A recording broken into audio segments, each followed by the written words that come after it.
Luminous Abyss, an alien world adventure. Luminous Abyss, an alien world adventure. Chapter 1. Vanished. The night Jack Hunter disappeared, the air over Nevada was the color of cooling steel. He sat alone in a rental hangar with the big door cracked to the desert breeze, the flight simulator glowing like a cockpit torn from a dream. He hadn't flown a real bird in 2 years, not since the rescue that went to hell and took 3 lives with it. But his hands still remembered the choreography, throttle hand resting easy, the other on the stick, eyes splitting time between instruments and horizon, mind unwinding into the ritual of approach and flare. The simulator hummed.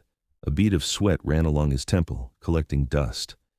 On the monitors, the runway approached, lights ticking past in even intervals, tiny, patient stars. "Steady," he murmured. The hangar lights flickered. He lifted his gaze. The long shadows of tool chests and fuselage frames trembled, as if something massive had sighed outside the thin tin walls. The simulator screens warped for a heartbeat, the runway smearing into a pale ribbon. Jack's palms prickled. He eased the throttle, clicked the sim to pause, and reached to peel off his headset. The air split into blue-white. No sound, just a silencing brightness that poured through the cracked hangar door and through him as if walls and bone were optional. He saw the shape of his own hands in X-ray negative, the bones ringed in light. His breath failed, his heart thumped once, huge, then the world inverted like a coin.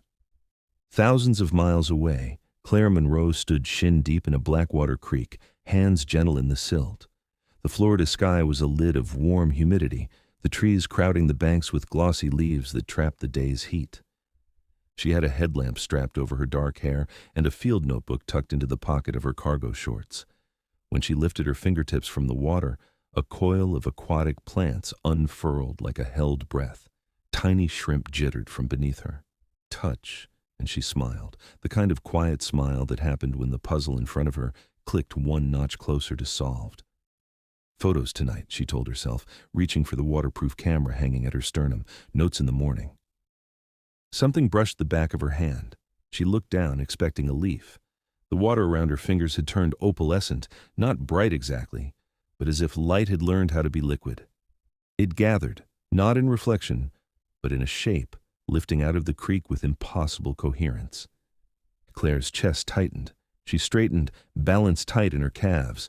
The headlamp sputtered, recovered, then poured its beam straight through the strange glow as if through fog.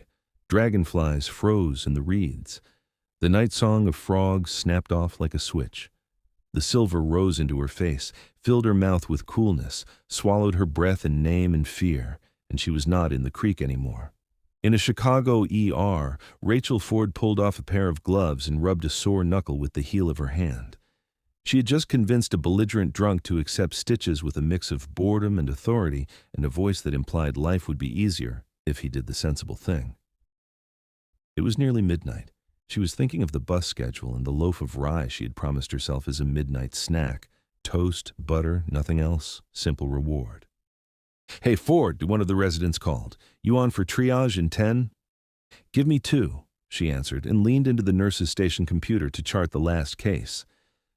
A pulse under the screen turned the black bezel to chrome. She frowned, leaned closer. The cursor blinked, became a perfectly round dot of light.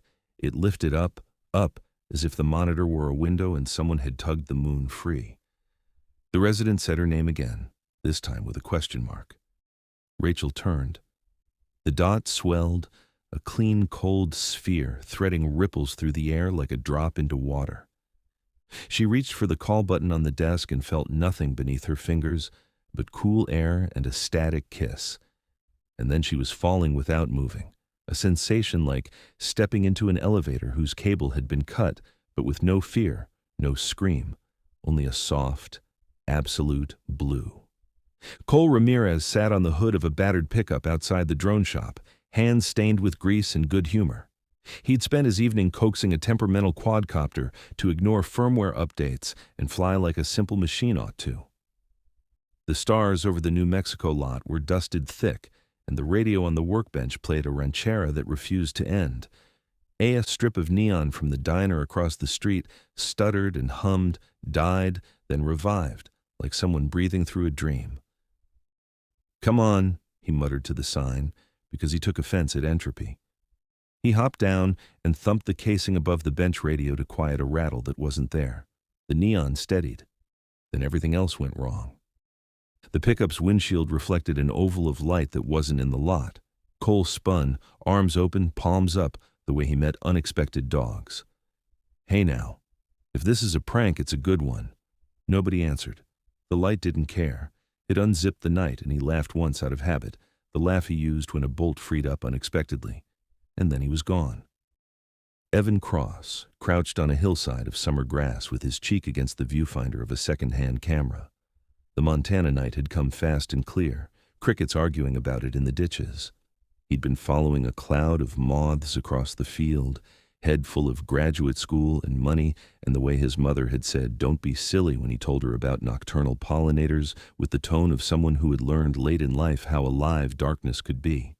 When the moths lifted together and spiraled like a galaxy, Evan held his breath and clicked. The shutter froze and refused to unfreeze. He looked up, ready to curse gently, and saw the galaxy decide to become a doorway. It widened, thin and taut as a drumhead, and the moths streamed through it without wings, like written words being erased. Evan did not run. His body forgot how. He thought, wildly, "Remember this." And then the light took him and his thought with a kind of kindness he would not be able to describe later. Jack woke to the smell of mineral cold and a taste like the inside of a cracked battery. He tried to cough and discovered his ribs could not obey him.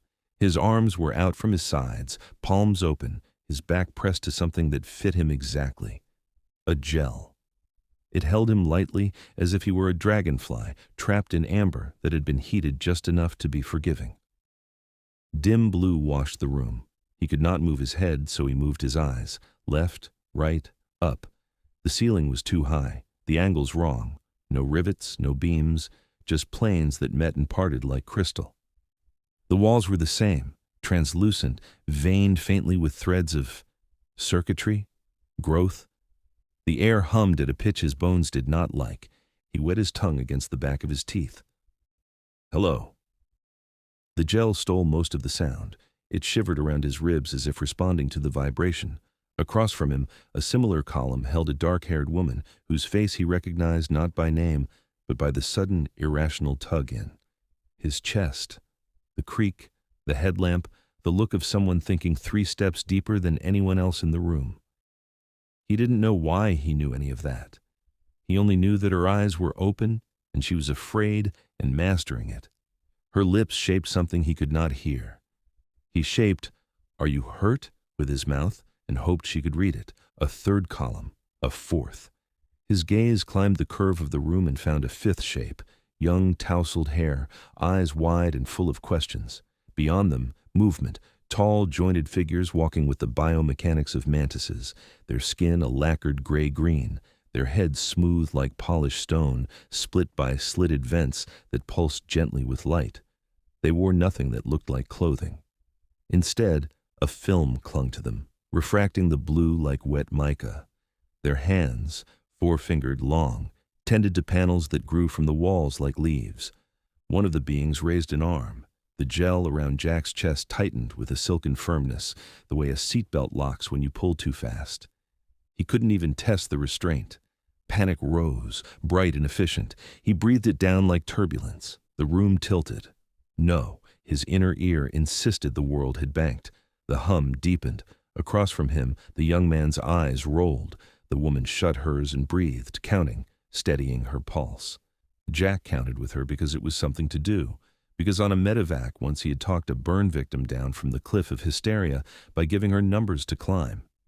The nearest alien, Collector, Jack named it, because the word fit in a way that made his stomach go cold, glided to a standing column and pressed a hand to it. The crystal clouded like breath on glass, then cleared. Inside, not a human, something with 6 limbs and a shell the color of dirty ice. Its eyes opened on stalks, looked at the Collector, then at nothing. The Collector's hand lifted. The gel drew tighter around the creature. It stilled. Jack swallowed against the clean metallic taste in his mouth. This is a ship, he said to himself, to the gel, to the woman across from him who might be thinking the same thing. We're cargo. As if the thought had been a lever, a different tremor ran through the room, less a hum than a distant impact, like a giant knuckling the hull. The collectors all turned in unison, their head vents flaring. The light in the walls dimmed a fraction. Somewhere out of sight, a deeper sound announced itself, a warning maybe, an alarm in a language meant for bones, not ears. Jack's heart took a fast pace and held it. The gel shivered a different way, a tune his skin learned in a moment. Across from him, the woman. Claire, he thought suddenly, from a name sign on a notebook in a creek he'd never been to, met his eyes. He saw recognition in hers, too, as if some careless god had already braided their stories. They did not know where they were. They did not know what those mantis-quiet beings wanted beyond the obvious. They could not move. And yet, even strapped to a wall of intelligent crystal, even with the hum of alien engines gnawing gently at his spine, Jack felt something familiar in the tilt of the world. He was in the moment before impact, the breath between the last check and the flare. A life had taught him how to live there. The room trembled again, sharper. Lights along the high seam of the ceiling winked out and in, drifting from blue to a sterile white that made the collector's skins look like bone.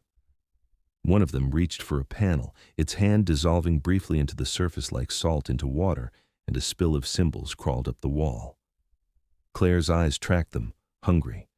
Evan, the kid, winced as if the pitch had slipped too high to bear. Farther around the curve, a shape he could only be Rachel shook her head once, slow, as if telling herself to stay calm. The hum climbed. The deck, the floor that was no floor, tilted a few degrees. Jack swallowed hard, made himself smile without humor, and mouthed the only thing he could offer across the quiet ocean of gel. Hold on. Chapter 2. Prisoners in Crystal. The first thing Jack noticed after the crash tremor passed was the absence of gravity. He floated, or felt he might, though the gel clinging to his back and limbs still held him like a dragonfly in amber. The sense of falling never came. Instead, there was the deep, slow sway of a ship trying to right itself. A dull glow seeped from veins in the crystalline walls. The color shifted from cold blue to a faint pearl and back again, like a breath that never quite completed. Somewhere distant, machinery thudded in a rhythm that wasn't quite mechanical, more like a heart with an irregular beat. Jack tested his arms. The gel resisted, then relented a few millimeters, as if curious. He breathed slow and counted, habit from years of rescue flights, and let his gaze travel. Across the curve of the chamber, Claire hung in her own column, eyes open, studying the far wall as if mapping it in her mind. When she caught him watching, she raised her brows a fraction, a silent question. He tried a shrug, but the gel refused. A faint metallic clatter came from the upper deck. Jack rolled his eyes as far as he could and saw Cole Ramirez, upside down relative to him, wriggling his left hand as if testing how far the gel would give. Cole's lips moved. The gel muffled everything, but Jack caught the shape of two words. Figures. Aliens. Near Cole, Rachel Ford had her eyes closed and her chin down as if in a prayer of endurance. Beside her, Evan Cross stared out of his pod wide-eyed, not at the aliens, but at the slow drift of luminous spores that glided through the chamber like a snow globe turned on its side. They pulsed faintly, winking from blue to green and back. A collector walked past, tall, joint-jointed, its limbs moving in a precise insectile sequence. Up close, Jack saw details the chaos of the crash had hidden. A thin sheath of translucent membrane covered the thing like living armor. Under it, faint pulses of light climbed from waist to neck, as if liquid circuits followed some invisible tide. The creature paused at a panel grown seamlessly from the wall and pressed a long finger into it. The panel dimpled as if soft, then brightened. Symbols uncurled across its surface, lines, loops, crescents. Claire tilted her head to watch, eyes intent, memorizing. The collector turned toward the far wall where other pods stood, some empty, some occupied by non-human specimens. A squat reptile whose spine tail twitched once every few seconds. A ribbon-thin aquatic thing floating in fluid inside its own column. The alien reached into the panel again, and the reptile's pod brightened. A stream of bubbles climbed the gel, the creature's eyes snapping open, swiveling, then closing again as the gel thickened and steadied it. Jack tested the restraint again. Useless. He met Claire's gaze, raised his brows. Any ideas? She shook her head slightly but kept watching the symbols. The hum beneath the deck shifted tone, climbing a half note, then dipping. The collectors stiffened in unison.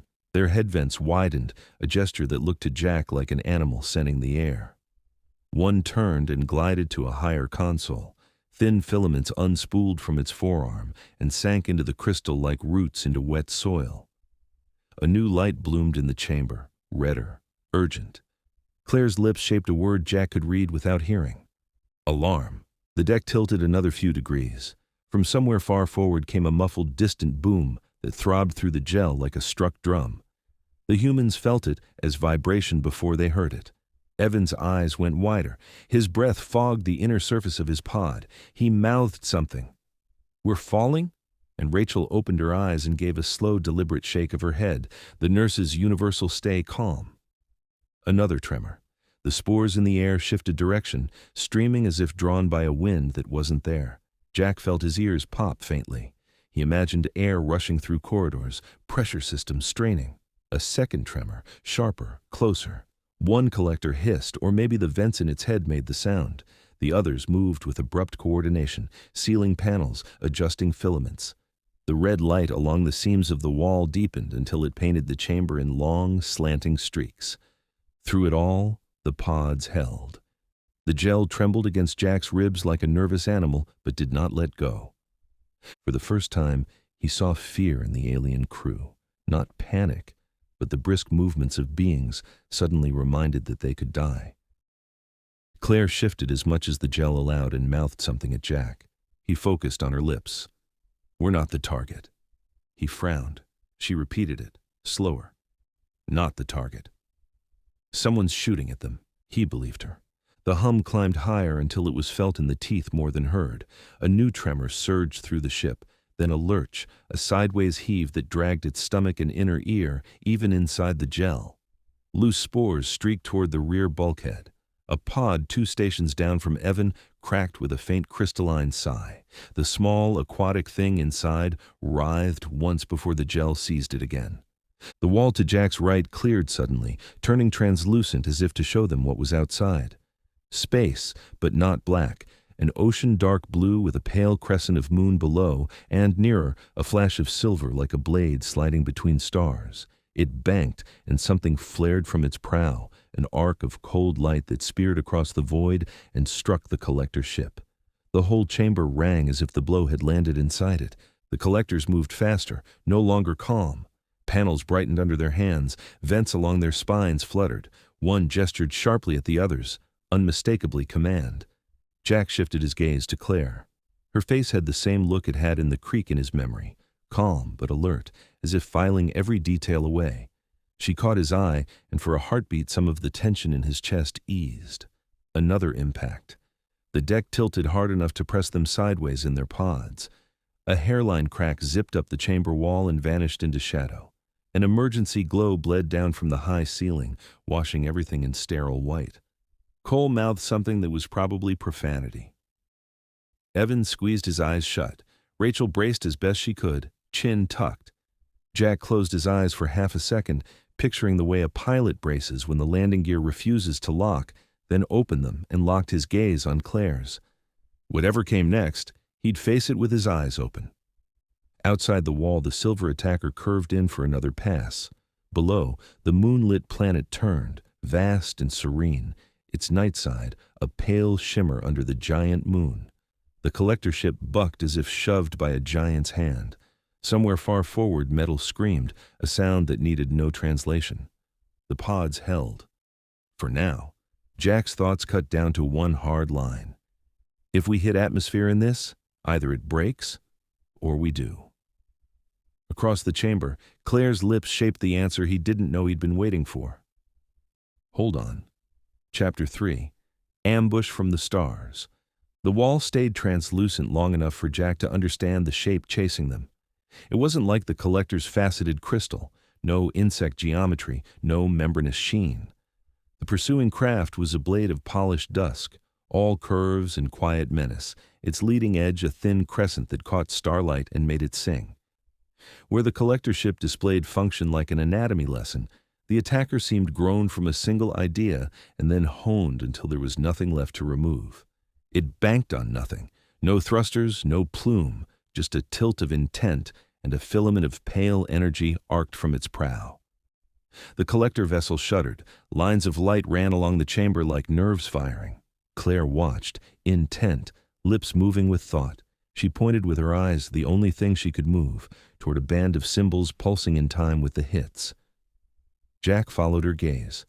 The glyphs brightened, dimmed, and brightened again, crawling along the wall like living script, alarms in a language of curves. A collector strode to a high console opposite Jack and unspooled filaments from its forearm into a slot that opened for them like a mouth. The wall behind it dilated, revealing a narrow bay lined with seed-like pods, each the size of a person, each with a coiled device nested inside like a kernel. The collector reached into the nearest, plucked out a device shaped like a ringed shell, and snapped it onto a recessed disc. The disc rotated, slots opening and closing in complex sequence. A low, thrumming tone rolled through the chamber. Cole's eyes narrowed. He mouthed, "Transponder? Distress?" He jerked his chin toward the seed pods and then the ceiling, eyebrows up. Jack didn't know, but the hairs along his forearms prickled in agreement with the mechanic's instinct. A message was being prepared.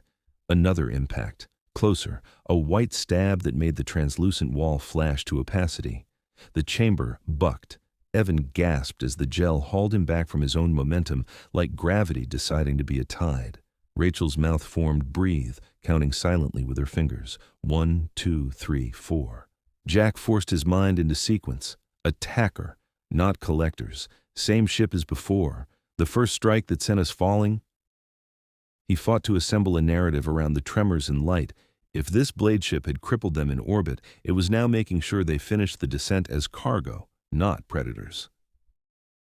The collector at the panel made a sharp cutting gesture with one hand. A second alien slid open a rib of wall near the seed bay. Beyond, a narrow tube ran into darkness, clamps irised with clean precision. The first alien lifted the ringed device with an odd tenderness, as if it contained something that could dislike being jostled, and set it into the tube's mouth. The clamps closed. A pulse traveled along them, too quick to see, and the tube ejected the device into the black like a seed flung from a pinched fruit. A beacon, then. Signal outbound. Proof to someone that their ship was falling, their cargo threatened. Jack swallowed, felt the gel tighten and relax like a breath. Somewhere far along the hull, something failed with the sound of a church organ strangling. Whatever that was, Claire mouthed, eyes on the place where the device had vanished. It told someone where we are. Great, Cole shaped back. Tell him to bring a crowbar. The blade ship curved across their path again, not firing this time. It flew under the collector vessel and held there, a shadow under a heavier fish. A tremor fluttered through the gel as systems rebalanced. Then the attacker peeled away, thin and arrogant, and the moon filled the wall like a rising tide. It was not Earth's moon. It was too big, too bright. A coin of hammered ice hung so close, Jack felt the old childhood tilt of wanting to step off something and walk to it. Its surface shone silver blue, marred by storm-bloom whirls and the gleam of ice plains. The planet beneath was not luminant in itself, its night side a patient dark, but that great moon washed the world below in softened light. Fringes of cloud shone like a secret written in the margins of a book. Beautiful, Evan mouthed, and then flinched as the chamber pitched. The collector ship rotated belly first toward the planet's atmosphere. The hum rose to a keening felt in bone, an animal cry of machinery under stress. Panels flowered open along the chamber's seam, swallowing instruments and folding them away as if tidying a room before a storm. The collectors snapped their filaments free. One ran, not glided, ran, all insect elegance abandoned, toward a door that butted open for it in the crystal wall. Jack jerked his attention inward. He couldn't fly the ship from a gel coffin, couldn't break free, couldn't tell the strangers how to do their jobs better than they already did. He could watch his people. Claire, calm, alert. Cole, angry, wired, scanning for leverage. Rachel, counting breaths for everyone. Evan, dazzled, scared, trying to etch it on his neurons. "Eyes on me," Rachel mouthed, and moved her index finger in a slow square to draw Evan's gaze. He matched her count. His shoulders lowered a fraction. The wall to Jack's right went black, not opaque, but truly dark, swallowing light. He recognized the sensation a microsecond before it arrived. Drag. The ship kissed atmosphere. It wasn't the burning slam of a spaceplane punching down. This felt like slipping into cold water, smooth at first, then firmer, then ribs tightening as the medium decided in those alien physics that they should not be here. Heat licked the edges of the chamber, not visible but present, a dry copper taste that made Jack's tongue ache. Across from him, a hairline fracture crawled up a pod's edge and resealed itself with a soft, chiming sound. The gel against his chest vibrated as if it were singing to itself. Through the floor, distant and filtered, a sound rose that was not hull, not engine. Atmosphere stripping across external veins, the long tour of air learning how to be fire. The ship began to shed pieces. Jack couldn't see it, but he felt it in the roll, tiny shifts as mass left them. The collectors snapped taut restraints across panels, locked them to the walls, and turned their faces toward an upper hatch. One by one, they leaped lightly and vanished through it like swimmers into surf. "Are they bailing?" Cole mouthed, incredulous. He rolled his eyes toward the ceiling, then to Jack, then to his own trapped arms. Cool, cool, cool. One collector lingered. It crossed to the far side where a row of non-human specimens hung in their pods, checked a display grown into the gel beside each, and adjusted a control Jack couldn't see. Jack found himself oddly grateful for the gesture. The being was working to keep its cargo alive, even in retreat. The last alien turned its face toward the humans. The slitted vents along its skull flared once, twice, like gills taking a pair of measured breaths. Then it sprang for the hatch and was gone. The hum became a howl. Gravity remembered them, then forgot them, then remembered again, in ragged waves.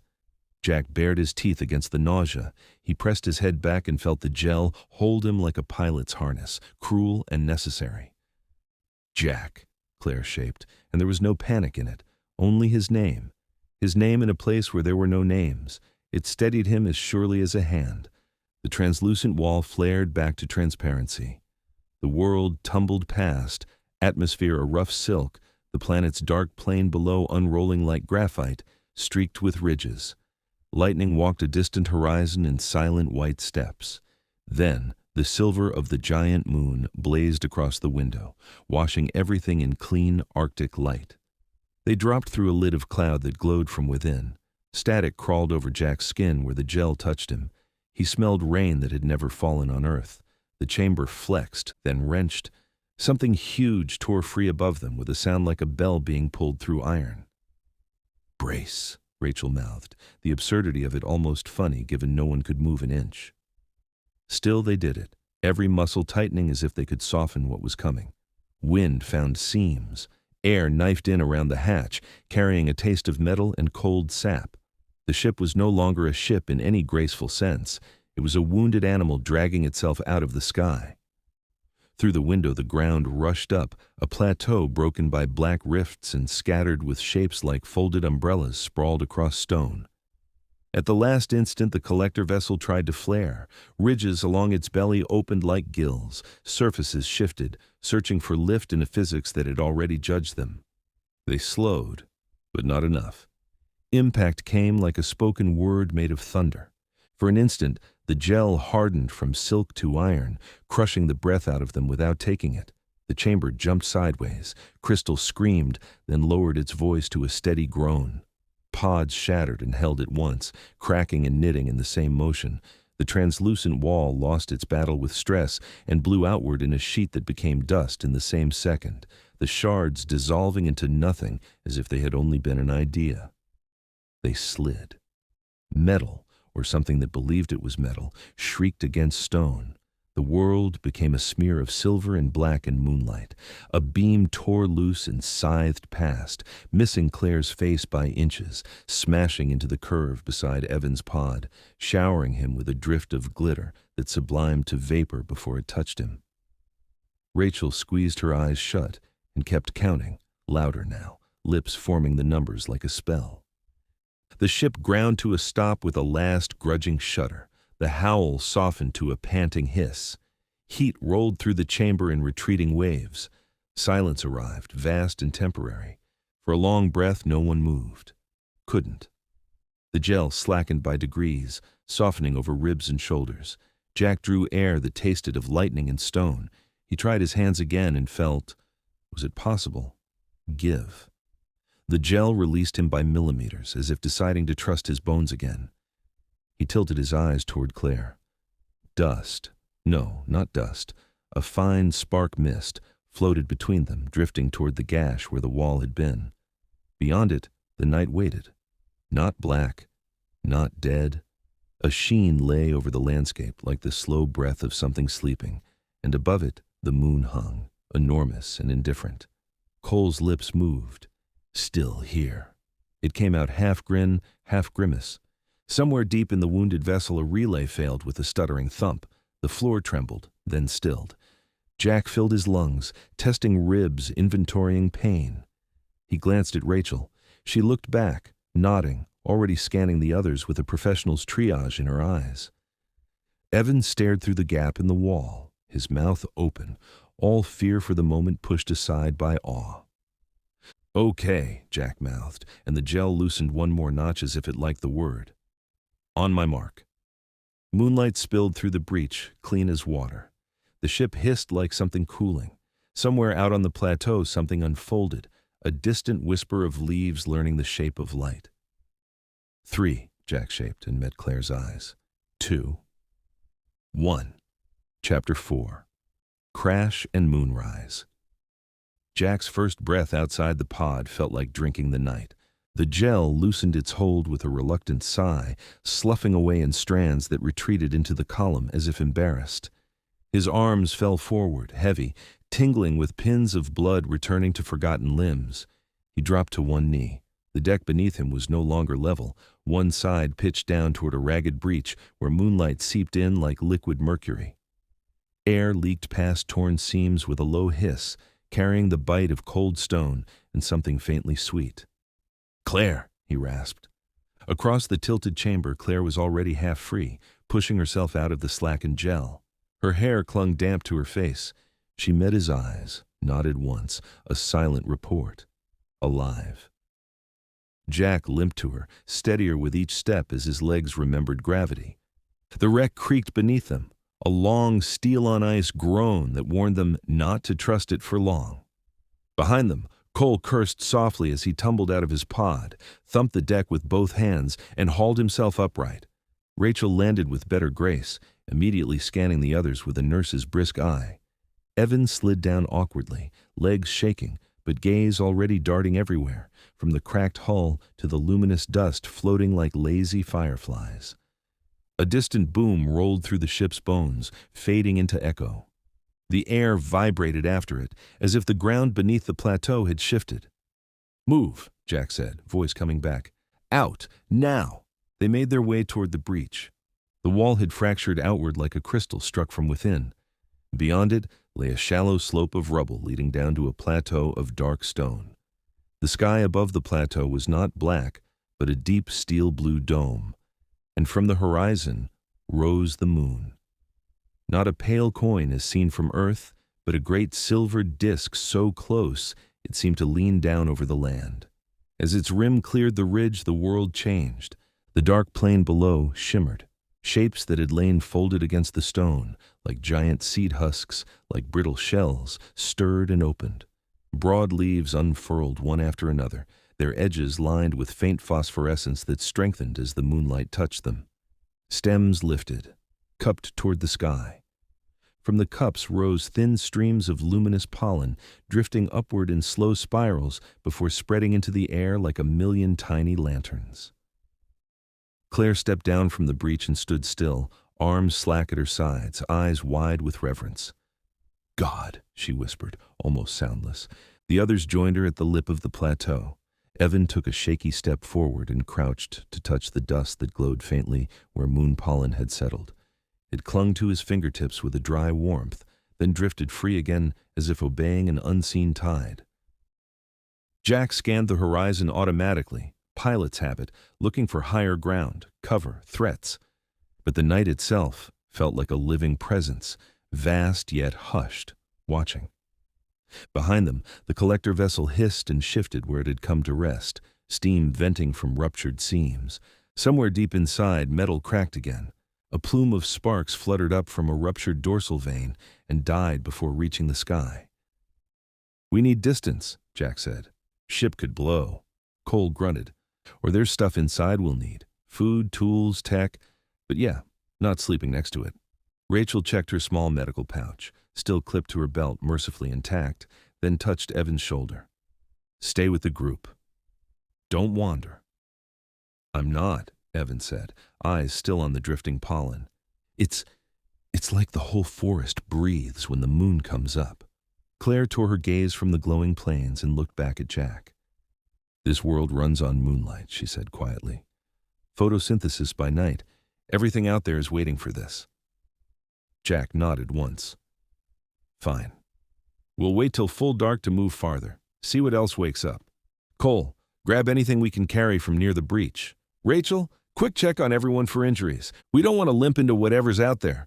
By the time the moon had climbed hand-high above the horizon, they had scavenged 2 small satchels, alien fabric that sealed when touched, now stuffed with a few unbroken canisters of gel nutrient, a tool that hummed faintly when gripped, and lengths of crystalline tubing Cole insisted might be useful.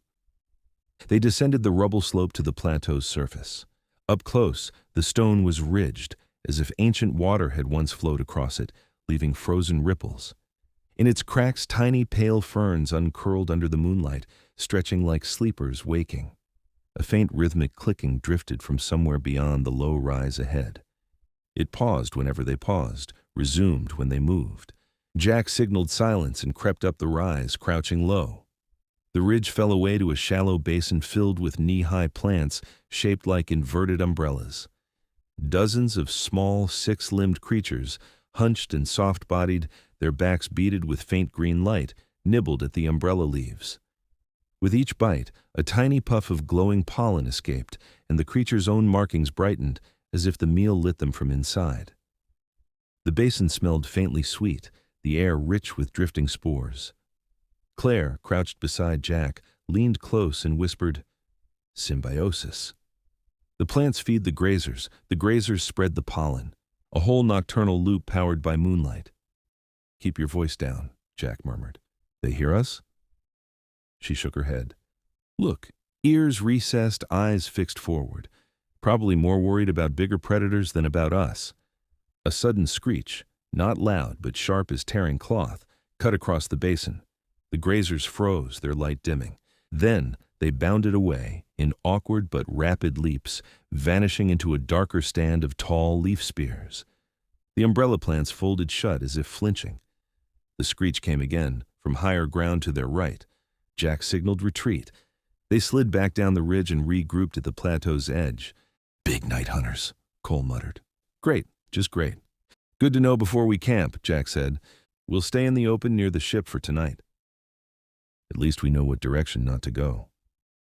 Claire lingered a moment longer, looking back toward the valley where the umbrella plants were opening again, tentatively, as the threat receded.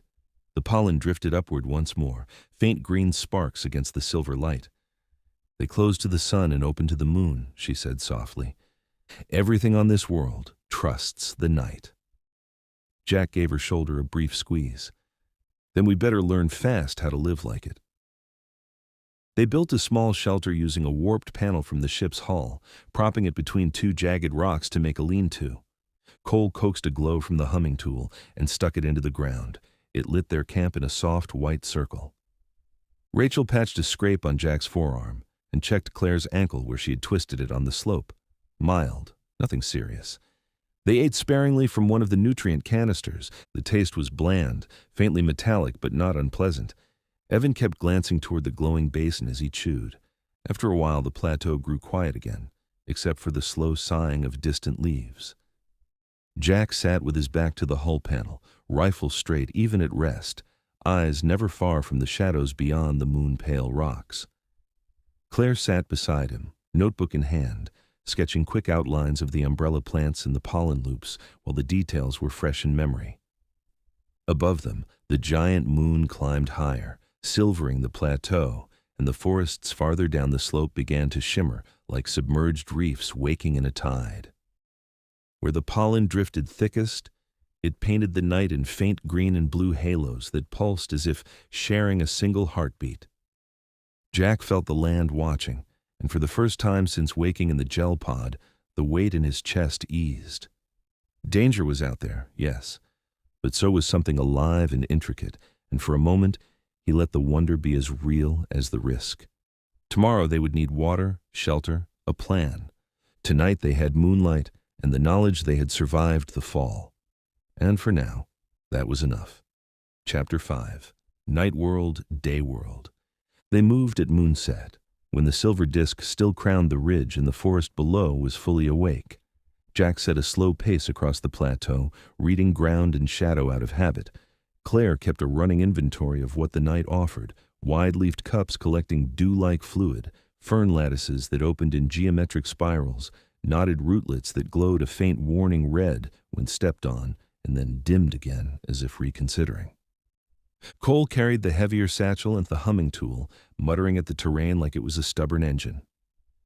Rachel walked center, keeping casual count of breaths and faces, the way good medics do, even when no one's bleeding. Evan drifted to the edges, drawn by every flutter and pulse, and more than once Jack reeled him back with a quiet, "In line, kid." They skirted the basin where the umbrella plants fed their grazers, aiming for a line of boulder teeth that ran like a broken spine toward a darker belt of trees. From there, the land fell away into a shallow valley that held more water than stone. A ribbon of it shone under the moon, a thin stream in a bed of smooth, dark pebbles. "Water," Rachel breathed, relief loosening her shoulders. The stream tasted like cold glass and mineral. They filled 2 lengths of the crystal tubing, a jury-rigged canteen, while Claire crouched over a patch of filamentous moss that drank moonlight like a sponge. She touched it and drew her fingers back, surprised. Warm, it stores energy. Cole squinted at the moss. "Battery plant. Bet it'll jumpstart a dead starship." He looked around. "If only we had a starship." "Later," Jack said. "We shelter when the sun comes." They followed the stream bed down until the boulders thinned and the ground softened underfoot. The night hummed. In the middle distance, a hummingbird thing arrowed from cup to cup, leaving a trail of drifting sparks. Farther out, on a low ridge, something large crossed the skyline without sound and vanished. "Eyes up," Jack warned. The group bunched closer. When the moon lifted to its zenith, the land brightened another shade, and with it, the pollen drift thickened. Evan lifted his palm into the shining and watched motes settle and lift as if obeying his breath. "It's like the air has weight now." "Mask?" Rachel offered, half serious, reaching toward her kit. He shook his head. "No, I'm okay, just awake." Claire walked a little apart with her notebook, sketching the stream bed curve and the way the moss clustered near stone that faced the moon. She looked, Jack thought, exactly like herself. Purposeful, gentle, oxygenated by curiosity. The thought surprised him, as if his body had decided to get ahead of his mind. "Dawn in 2 hours," he said, more to anchor the group than because anyone had asked. "We need cover." They found it where the stream dove into a low cavern, less a cave than an undercut where the water had eaten out a shelf beneath a slab of stone. The entrance was fringed with thin, translucent roots that retracted a slow finger width when touched, like shy anemones. Inside, the floor was dry and faintly warm. The ceiling sloped tight. It wasn't comfortable, but it was a place the sun would have to ask permission to enter. They propped the hull panel to narrow the mouth and wedged 2 boulders to make a windbreak. Cole staked the humming tool upright outside the entrance and thumbed it through modes until it emitted a slow pulse that made nearby pollen ripple. "What's that do?" Evan asked. Nothing, Cole said cheerfully. Everything. Maybe it says we're bigger than we look, so things sniff twice before pouncing. He planted another length of tubing into the ground and listened to it as if it were a stethoscope. Hear that? Low. This dirt hums like the whole place is wired. Sleep in shifts, Jack said. Rachel with me first, Cole and Claire second, Evan and me last. Got it, Rachel said, already spreading a foil blanket on the warmest patch of floor. She made a slow sweep with her eyes, faces, pupils, respirations, tension on jaws, then nodded to herself, satisfied. Hydrate, small sips, dream nice. They ate a little gel nutrient, washed it with a capful of stream water, and lay down. The moon hung in the mouth of the shelter like a watchful eye. Pollen drifted, caught on the retracting root curtain, and made a faint constellation there. Jack sat with his back to the stone and watched the dark beyond their little door. The night's music eased by degrees, and with it the urge in him to be everywhere at once. Rachel leaned against the opposite wall, eyes half-lidded, present even when resting. You okay? She asked, voice low. Working on it, Jack said. How's Evan? Electric, Rachel said fondly, like a kid at an aquarium who fell in. Keep him from falling in, Jack said. The corner of his mouth twitched. Please. They traded the watch when the eastern sky paled. Claire slid into the sentry spot beside Jack, hugging her knees, hair a dark ribbon over one shoulder. They watched the world exhale. Plants folded, pollen thinned.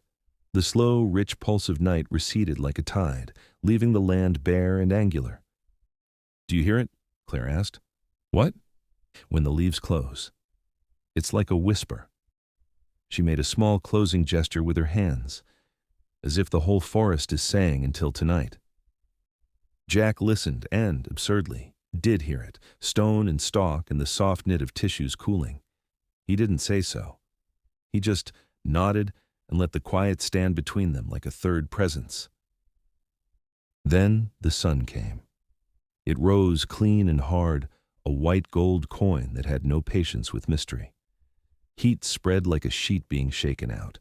The root curtain at the mouth of the shelter withdrew to a bare fuzz and stopped as if it had reached its noonday line. Outside, the plants that had unfurled to the moon folded into tight fists, and the land took on the flat, almost menacing expression of a face without eyebrows. Down, Jack said. Stay in the shade. Nobody goes wandering. Define wandering, Cole said from a coil of blanket. Feet outside the rock, Jack said. Eyes outside the rock are permitted. The day had its own citizens. The first to visit were long-bodied beetle things with armored plates like overlapping spoons. They paraded past in a tight file, antennae tasting the air. One paused to tap the humming tool with a delicate foreleg. The tool winked and went still, and the beetle moved on, apparently satisfied. Later, a pair of pale, hairless scavengers trotted across the stream bed, dog-sized, hunched with faces like flat shovels and long, delicate paws. They sniffed the ground where the group's tracks trailed from the wreck.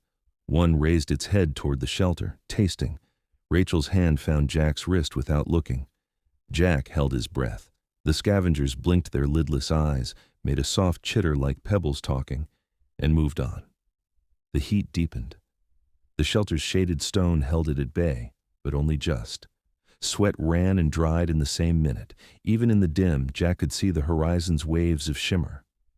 Day, he thought, was not a time here so much as an opinion the world adopted. Conserve, withdraw, reveal nothing you don't have to. Evan, wired by night and wilted by noon, dozed and woke and dozed again. The third time, he startled upright. I'm fine, he said to no one who had asked. Just weird dream. What kind? Claire asked. Evan frowned. Not mine. Rachel snapped her fingers softly to reset him. Drink, she said, and he obeyed. She watched him swallow, counted 5 beats, and watched his shoulders drop. When the day had cooked itself into a steady thrum and the world outside the shelter went almost soundless, Jack lay down in his briefed slot and let 5 minutes of sleep steal him. In the little time before it took him, he catalogued. One water source, a workable hide, a field of grazers to avoid at dusk, and somewhere to climb if they needed signal. The wreck behind them would draw attention, good or bad. He didn't like the percentage on either. He slept. They broke camp when the light thinned to amber and the root curtain began to stir again. The first night inhale of the forest came like a secret handshake. Leaves uncurling, pollen lifting in slow veils, tiny noises knitting together into a chorus. "North Ridge," Jack said. "We get a look at the country and the wreck at once. Then we decide whether to scavenge again or move on." They moved light and quiet up a slope of broken plate. The returning night felt like forgiveness after a long argument. Evan's step got spring again. Cole talked cheerfully to the humming tool as if to a pet. Rachel set an even pace that kept breath and heat manageable. Claire's questions returned like birds to a familiar branch. They were within 50 yards of the ridge when the ground shivered. Not a quake, a deliberate localized thrum that came through their boots and up the spine. The umbrella basin ahead erupted in movement, the grazers bounding, funneling toward a gap in the rock where the stream pinched. Evan, who had crept closer for a shot, froze in their path, silhouetted boy, camera in hand, eyes wide. "Evan!" Rachel barked, a medic's name, the kind that plugs the whole panic would pour through. He didn't move. The first grazer skidded, tried to split left, and the herd pressed behind it. Jack saw exactly how this ended, bones and light and regret. Rachel ran. She didn't try to grab him. She met him. She hit the boy in a clean, low tackle from the side, rolling with him into a shallow runnel so the grazers had a channel. The herd streamed past in a ripple of soft bodies, their biolights flaring with stress, tiny clouds of pollen exploding from their backs and joints. One grazed Jack's calf hard enough to leave a bruise. Another leaped over Cole's satchel and vanished down slope. "Stay down," Rachel said into Evan's ear, her voice calm enough to cool metal. They stayed until the last grazer flickered out of sight. Rachel released him, checked pupils, checked breath, then thumped his shoulder once, not unkindly. "You okay?" I'm," he swallowed. "I'm sorry."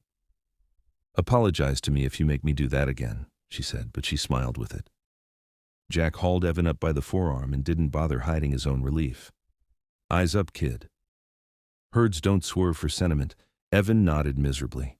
Claire touched his sleeve in quiet solidarity. Cole exhaled a curse that was half prayer and half physics lesson on momentum. They climbed the remaining distance to the ridge with more focus. From the top, the world opened, the wreck a dull scar behind them. The valley ahead, a silvered ocean of waking leaves. Far to the west, a line of stone pillars marched like vertebrae toward a low, luminous haze. "Signal peak," Cole said, chin toward the pillars. "If we need a broadcast, that's where I'd do it." "We'll need it," Jack said, not for hope's sake, but for planning. "But not until we know what listens." Claire shaded her eyes with her hand, though there was no sun to block. "Those pillars. See the markings? Lines. Curves." She squinted, trying to draw them from this distance. "Not random." "Tomorrow night," Jack said.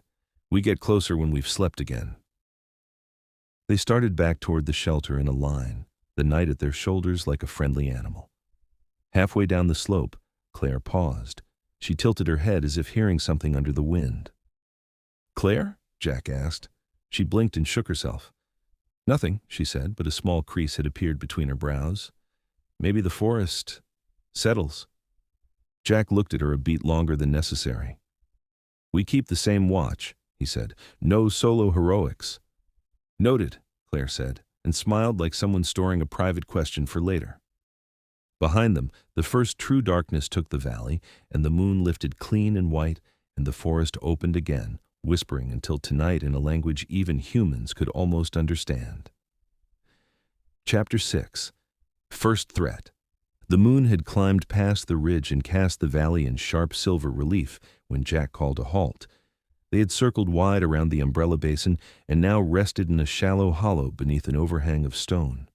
The night breeze stirred the pollen into streamers that slid like lazy comets across the hollow, catching on the edges of their borrowed hull panel lean-to. Jack crouched on the rim of the hollow, scanning the open slope below. Claire sat cross-legged a few paces back, notebook balanced on one knee, sketching the strange pollen loops that rode the breeze and then drifted toward the stream. Evan, as usual, watched everything at once: the plants that uncurled to the moon, the glowworm beetles threading the fern bed, the shadow shapes just beyond what the human eye wanted to name. Cole prodded the humming tool into the soil, frowning at the faint pulse it gave back. "Still low," he muttered. "This ground's like a big live wire. Maybe it carries charge to the plants." "Or maybe the planet's just singing to itself," Claire said without looking up. "Then it can sing softer," Cole grumbled, withdrawing the tool and wiping it against his trouser leg. Rachel had made a sweep around the hollow's edges, leaving a faint chalk mark on the stone at each of the 3 narrow approaches. She returned and sat, arms around her knees. "Nothing moving within 100 meters, she reported. "Plenty of pollen drift. Watch your breathing if it thickens." Jack gave her a nod of thanks. He liked that about Rachel. Precise words, no waste. The night was alive. Far off, something hooted, a 2-note call that made the grazers in the basin freeze and then ripple away into deeper shadow. Now and then a cluster of leaf cups released a soft exhale, a little puff of glowing spores. The air was a quilt of scents, sweet, mineral, a faint spice like crushed pine. Jack shifted his rifle-shaped shard of salvaged hull. No trigger, just a sharp, balanced length of metal with a point ground by Cole against a stone. Not much, but it felt better than bare hands. Claire set her notebook aside and came to crouch beside him. "Look," she murmured, gesturing toward a patch of slope below. Where the moonlight pooled brightest, a line of low shrubs had begun to sway, not with the breeze, but in a slow, coordinated ripple as though answering a signal. Jack narrowed his eyes. "Wind?" "No. Watch the pollen." She pointed. The drifting motes above the shrubs eddied downward as if being drawn into tiny mouths. Then, as one, the shrubs folded their leaf cups, and the glow above them winked out. "Feeding cycle," Claire said, half to herself. "They close when they've had enough moonlight. It's like a reef that sleeps." Jack opened his mouth to answer, then stiffened. Somewhere upslope, above and behind them, came the faint crunch of grit under weight. He raised a hand for silence. The others froze. The sound came again, closer now, a soft scuff followed by stillness. Jack slid a step back from the rim and scanned the slope above the hollow. At first he saw nothing but boulders, moon-whitened and still. Then one of the shadows between boulders moved, not the shape itself, but the glitter of pale eyes within it. A long body detached from the stone and glided downward, too smooth for a mammal, too silent for a lizard. The moonlight caught faint ridges along its shoulders and the silver gleam of claws that left no mark in the rock. Its head was narrow and cat-like, its ears swept back flat, and as it padded closer, the pollen around it shied away as though in respect. Claire's breath hitched. "Predator," she mouthed. Jack shifted his weight to the balls of his feet, raised the shard blade. He didn't shout. Noise might bring more. Instead, he made a circling gesture with his free hand. Rachel quietly edged Evan behind her. Cole pulled a length of tubing from his belt, gripped it like a staff. The creature halted at the edge of the hollow, head low, tail twitching once.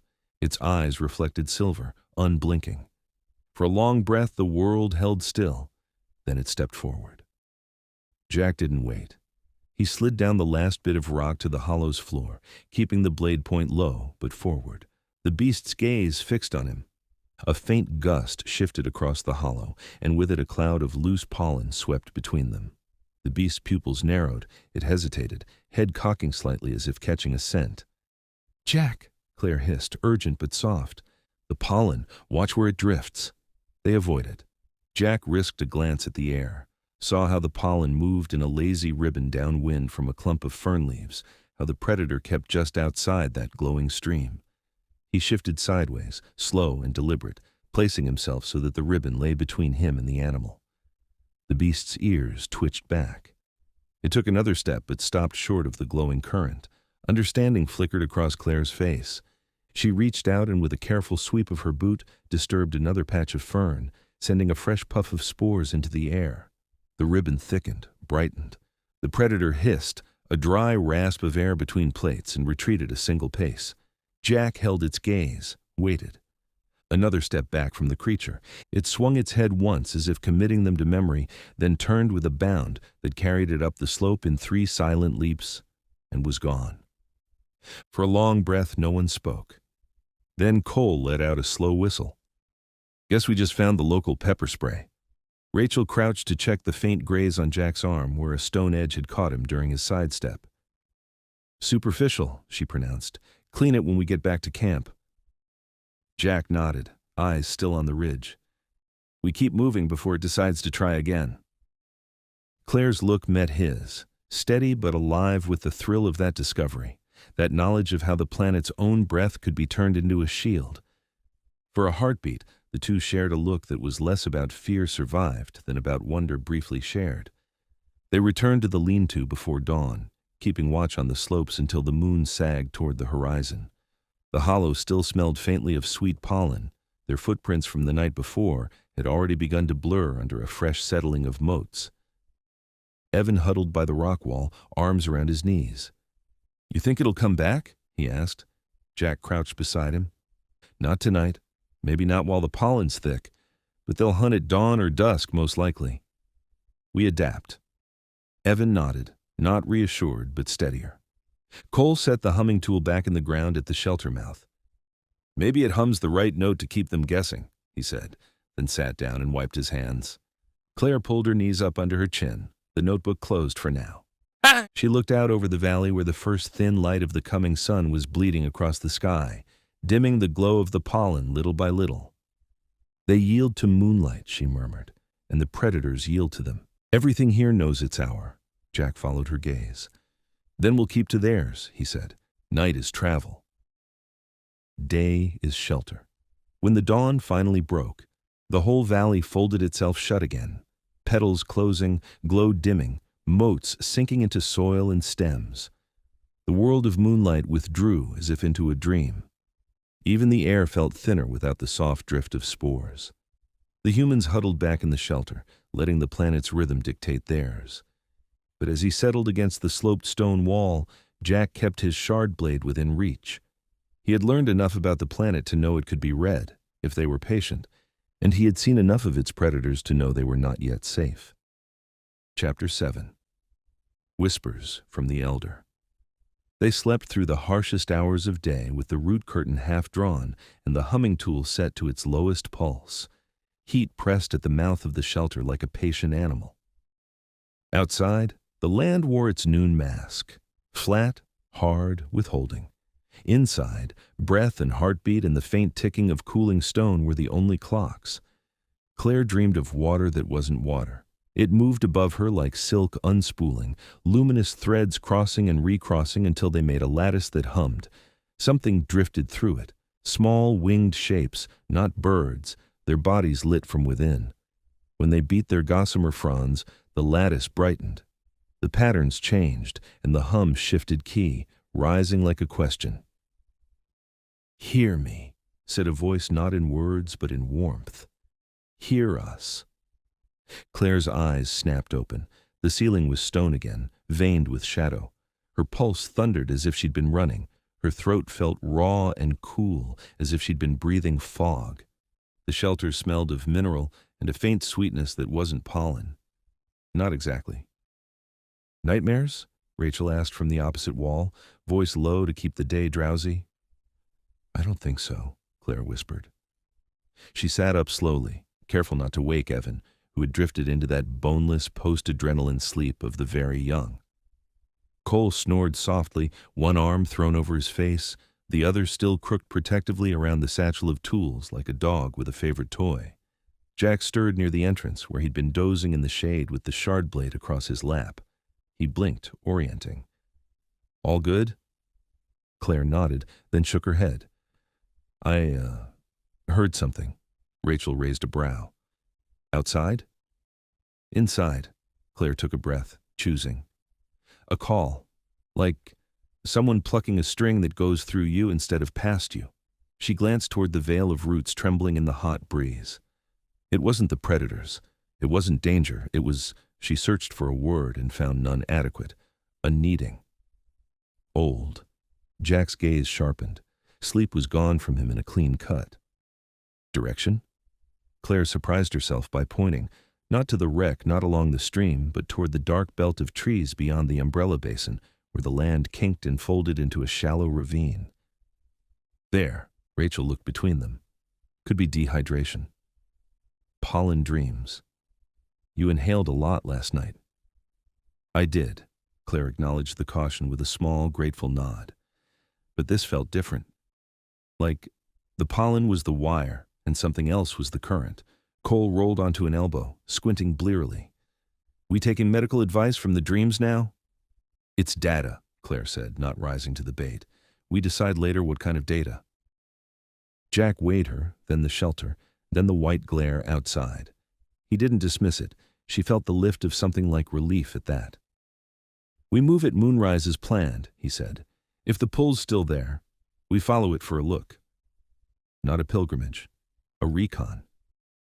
Copy, Claire said softly. Her hands still trembled. Not fear, not excitement, but the odd after-feeling of having been touched by a thought that wasn't hers. The world exhaled when evening came.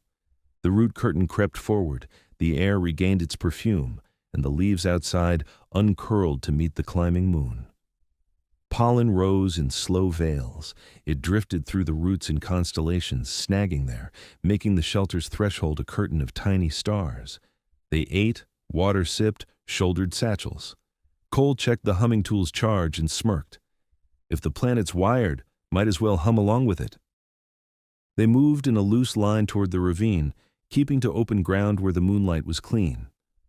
The call, if Claire could name it that, returned like a pressure at the outer edge of hearing, a suggestion more than an order. It came in swells timed with nothing she could place, not breath, not steps, not heart. She didn't try to chase it, she let it sit. When she stopped thinking of directions and listened for textures, she felt faint differences in the air the way a diver reads currents with skin. Turn a degree right, 2 degrees left. There. Jack matched her pace. He didn't ask for proof. He watched her shoulders and the land with equal attention. Once, when she faltered, blaming herself for wanting this to be real, his knuckles brushed hers, a small point of contact that said without saying, I see you. I've got the flank. Keep walking. They reached the ravine lip and crouched. Below, the stream had worried its way through soft stone until it made a narrow silver suture across the dark. The banks were furred with low, translucent growths that pulsed faintly under the moon, not with pollen, but with some slower light that traveled in waves along their bodies. The air here was cooler. The drifting motes were thinner, as if the forest's breath moved differently in this cut. There, Claire whispered, pointing to a patch of darkness that wasn't quite dark. Between 2 leaning slabs of rock stood a stand of narrow trees whose leaves were not leaves but overlapping panes like mica. They quivered without wind. At their base, the ground was stippled with something like scars, a pattern of shallow hollows too regular to be erosion. Cole flared the humming tool to a low glow and shaded it with his hand. Patterns leaped into relief, markings on the rocks, not scratch or random weathering, but deliberate lines, spirals, crescents, threads that crossed at measured intervals. Not natural, he said softly, awe against his will. Careful, Rachel murmured. We don't know what counts as sacred. The call swelled so close Claire almost mistook it for a sound. She breathed it down. It's here, she said. Whoever, they're here. Eyes, Jack reminded quietly. Everybody slow. They slipped down into the ravine one by one, choosing steps that didn't rattle pebbles. Claire led, not with bravado but with the surety of someone following a familiar scent. At the notch between the 2 leaning rocks, she hesitated, then touched her fingers to the shallow hollows in the ground. Warm. The way the moss near the stream had been warm, stored energy, banked. She hummed barely, a tone she did not choose and could not have replicated if asked. The panes of the narrow trees trembled in response, a shiver that traveled up the trunks like surprise. Claire, Jack breathed in warning. It's okay, she said, then couldn't say because the world changed as if someone had removed a veil and the ravine had been waiting, polite, for them to notice. They appeared as if sketched in with light rather than grown. slender winged figures stepping out from the shimmered edges of the mica-leafed grove. Not tall, half again as tall as a child, built like dancers, jointed light, their skin a thin film through which a slow radiance traveled. Their faces were not human, not exactly. Eyes larger, cheekbones finer, mouths small and taut. But they did a thing the human brain read as regard. Their wings were not feathered. They were lace, veined with luminescent threads that stiffened and relaxed as they moved. When their feet touched the ground, the shallow hollows Claire had felt brightened and then dimmed, one too, like a heartbeat sinking to greet them. Evan inhaled a thin, high gasp and clapped both hands over his mouth to hold it in. Rachel's hand found his shoulder, steady and gentle. One of the winged figures stepped forward, not the largest, but the one whose light ran deepest, as if more currents traveled there. Elder, Claire knew without knowing.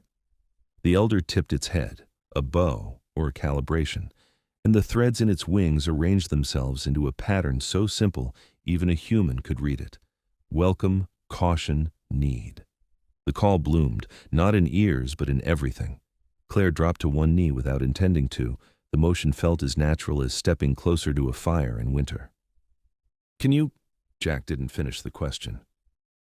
"I think so," Claire whispered, and let her mouth stay closed while the rest of her spoke. The voice in her, through her, was warmer now, a chord struck low. It wasn't language, not the way humans stack sounds into meaning, but it carried shape. She held an image in her, mind, gel pods, crash, moon rising, and felt the elder's answering note, acknowledgement/sorrow/shared sky. A second image came unbidden into Claire, sharp as pain disguised as light, a tall mantis thing like the ones from the ship, but wrong now, dented and angrier because of it, its limbs tipped with netting that flashed and tightened. The elder's wings flickered in time with the image. Hunter. Still. Near.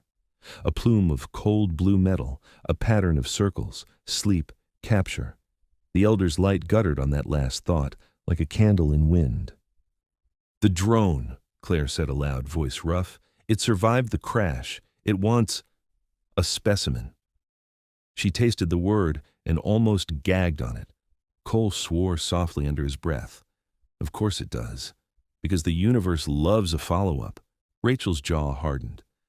"If it finds them, it won't," Jack said, quiet and certain in the way that made people stand up without arguing. "Not if we can help it." The elder's gaze moved to Jack, curious, measuring. Its wings unfurled by a hand-width and held. Question/risk/bargain. Jack lifted empty hands, palms out, not a surrender but a showing. "We're not collectors," he said, knowing they couldn't parse the words but trusting they could parse the shape of them. He pointed gently toward Claire. She heard. "We came." The elder stepped close enough that Claire could see fine dusting along the limb, pollen woven into living surface. It touched its fingertips to the shallow hollows again. Light traveled through the ground in a pattern that arced away from the grove toward the pillars they'd seen from the ridge, like a map of current. It looked up at Claire, then Jack. Invitation/path/danger/hurry. "We follow," Claire said, surprising herself with the ease of it. Jack nodded once, a pilot accepting a heading. "We'll move at moon high, but we need to be sure we're not leading the drone to you." The elder's wings sang. A very soft chord that rose and fell. Claire felt the meaning like cool water. "We hide when the day is cruel. We move when night is kind. We will shadow you where the ground carries the old songs." She saw then what the markings on the stones were. Notes, not pictures. A music for roots and light. The forest read and answered. "Ancient," Claire whispered, throat tight. "They've lived with the planet so long, the planet learned to sing with them." "Focus," Cole said, nerves making him sharper than he meant. "If there's a drone on our tail—" As if summoned by the idea, a ripple passed through the ravine. Not wind, not leaf. Pollen thinned along the upper rim, dragged for a heartbeat in a single direction, as though something larger than wind had pushed it. The elder stilled. Every wing in the grove tightened. Jack's hand closed around the shard blade. He put his back to Claire without thinking, one step between her and the ravine lip. Rachel's fingers found the humming tool's control, and dimmed it to nothing. Evan went motionless, eyes on the shadow's upslope. A sound touched the air, thin, harmonic, mechanical, the kind of sound a net might make if it could hum to itself while remembering all the things it had already caught. The elder's wings flickered once. Go/narrow path/now. Claire swallowed and nodded. They'll guide us, she breathed, but we have to move. Quietly. Jack didn't need translation. Single file, he said. Cole, rear. Rachel with Evan. I'm on point. Claire, on me. He met her eyes, and the look between them carried 100 words, and none. Trust me. I trust you. We do this together. They slipped into the groove of pale light the elder had traced across the ground, a line between mica trees that wasn't a path until you knew it by feel. Behind them, wings unfurled without a sound, and the grove dimmed as if the stars had politely closed their eyes. Above, at the ravine's rim, something moved, too smooth to be life, too quiet to be simple. The pollen drifted around it in a slow eddy, like water curving around a blade. They did not look back. They pressed into the night where the ground carried old songs, and the world hummed, and somewhere in that hum, a patient alien kindness answered their steps. Chapter 8. Journey by Moonlight. The ravine held them till moonrise. They rested near the mica leaf grove as the day drained away, and the first threads of silver brushed the ridges. As the light returned, the shallow hollows in the ground glowed again, and the elder traced a line of brightness along the earth with one fingertip. It faded slowly, but left a sense of direction, like a current in the land itself. Trail's lit, Cole muttered. Beats breadcrumbs. It's not for us, Claire said softly. It's the way their own kind move when the moon is high. Jack studied the glowing arc. Good enough for us tonight. We keep to it and we stay quiet. They left the grove single file. Jack led, shard blade in one hand, the other free for balance.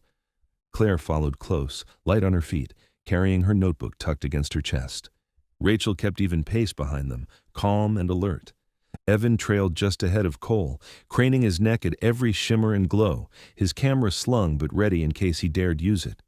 The trail climbed out of the ravine and onto a wide shoulder of stone that overlooked the moon-silvered valley. Below them, the great nocturnal forest pulsed like a living tide, blossoms uncurled, petals catching the moonlight, drifting pollen thick as sea foam. Now and again the pollen flowed in sudden streams as if nudged by a breeze, but the air at their cheeks was still. Air's not moving, Rachel murmured. Not wind, Claire said, as the plants push it. Probably a way to send spores where the grazers go. Evan grinned, eyes wide, like bioluminescent plankton in a tide. Cole shook his head. Hope the local sharks don't like plankton. Jack signaled for quiet and started down the shoulder into the valley. The glowing trail the elder had drawn showed itself in patches, mostly as faint ripples of brighter pollen over the stones, sometimes only as a slight leaning of moon-fern fronds, as if they had agreed on a direction. The first part of the descent was easy. Broken rock, open under the moon. Farther down, the terrain softened to a quilt of moss that gave under their steps and released little sighs of light. Evan crouched once to touch it and hissed as a tingling warmth ran up his fingers. Not a sting, he whispered. Feels curious. Hands off, Rachel warned quietly, drawing him onward. They skirted a basin where tall stalks swayed despite no wind. Every time the stalks brushed one another, a faint tone chimed, like glass wind bells. Claire slowed, fascinated. They're singing. Lovely, Cole muttered. Let's hope it's not dinner music. Jack motioned them past. No standing targets. Beyond the singing stalks, the land opened into a shallow vale where the pollen streamed upward in columns as straight as candle smoke. Bat-like shapes glided in slow loops through the columns, their wing membranes veined with faint blue glow. When one swooped low near the humans, it banked away sharply, refusing to cross an invisible line where the elder's path passed. Claire looked after it. They sensed the trail. Maybe it carries a chemical we can't smell. Good, Jack said. Means we're in somebody's lane. We stick to it. Near midnight, they stopped at a rise where the forest thinned and the valley opened westward. The night wind carried a faint metallic tang from that direction. From the ridge, they could see far off the stone pillars they had glimpsed from the earlier vantage point, a line of dark spines marching toward the horizon. In moonlight, the spines glimmered with traceries of pale symbols, too far to make out, but unmistakably deliberate. "Those markings," Claire murmured. "They're like the lines in the grove. A code or music. Maybe the land itself remembers." Cole propped the humming tool on a rock, let it glow faintly. "Looks like a relay line to me. Signal towers, old style. Wouldn't surprise me if the Guardians left them behind." Jack scanned the land between ridge and pillars. "It's flat, open. We'd be visible the whole way." "Maybe that's why they're lit," Rachel said. "Like beacons. Guides at night, warnings by day." Evan raised his camera but didn't click. "Feels like I'd be photographing a prayer." Jack looked back the way they had come. No sign of the drone yet. But twice on the march, he'd caught odd shifts in the pollen flow, eddies that slid sideways, not down valley like the rest. He did not say it aloud. Not yet. They camped at the foot of the ridge where a shallow cave opened beneath an overhang of smooth stone. A few moon ferns draped the entrance, folding inward when touched but not retracting. Cole set the humming tool at the threshold and tuned it down to a soft, steady throb. Rachel tended to a raw scrape on Jack's forearm left by the earlier predator encounter, washing it with a few drops of clean stream water. Claire knelt nearby and ground a patch of moon moss between her fingers, noting how it released a faint blue oil that sealed the tiny cut on her palm. Jack noticed and filed it away. One more fragment of survival knowledge. They ate little, 2 shared gel nutrient bars and a mouthful of water each. Evan sat at the cave mouth, hugging his knees and staring at the glowing pillars far away. Rachel sat beside him. "Tired?" "More like wired," he admitted. "Everything here feels like it wants to talk, but we don't know the language." Rachel smiled faintly. "Then listen first. You'll hear more than you think." When the others had curled into their bedrolls, Jack took the first watch. Claire joined him after a while, leaning lightly against the stone beside him. For a long time they sat without speaking, listening to the quiet thrum of the forest. Far down in the valley, the moon pollen drifted in broad streams toward the west, as if drawn by an unseen tide. Firefly-bright grazers moved among the lower ferns, their tiny lights bobbing like lanterns in a river. Jack said at last, "You walked as if you already knew the way." Claire's smile was small in the moonlight. "I didn't know. I just felt it, like the ground had a story it wanted told." "Whatever's guiding you," he hesitated, then nodded toward the horizon, "it wants us alive. Maybe it wants help. Help we can try to give," Jack said. Their eyes met briefly, no smile, no words, but the air between them eased. Near dawn, a ripple passed through the forest. Leaves trembled, pollen streams bent, tugged sideways. The grazers scattered in startled leaps. Jack stiffened, hand closing on the shard blade. Claire felt it too, a thin pressure at the edge of thought, faint but unmistakable. A warning.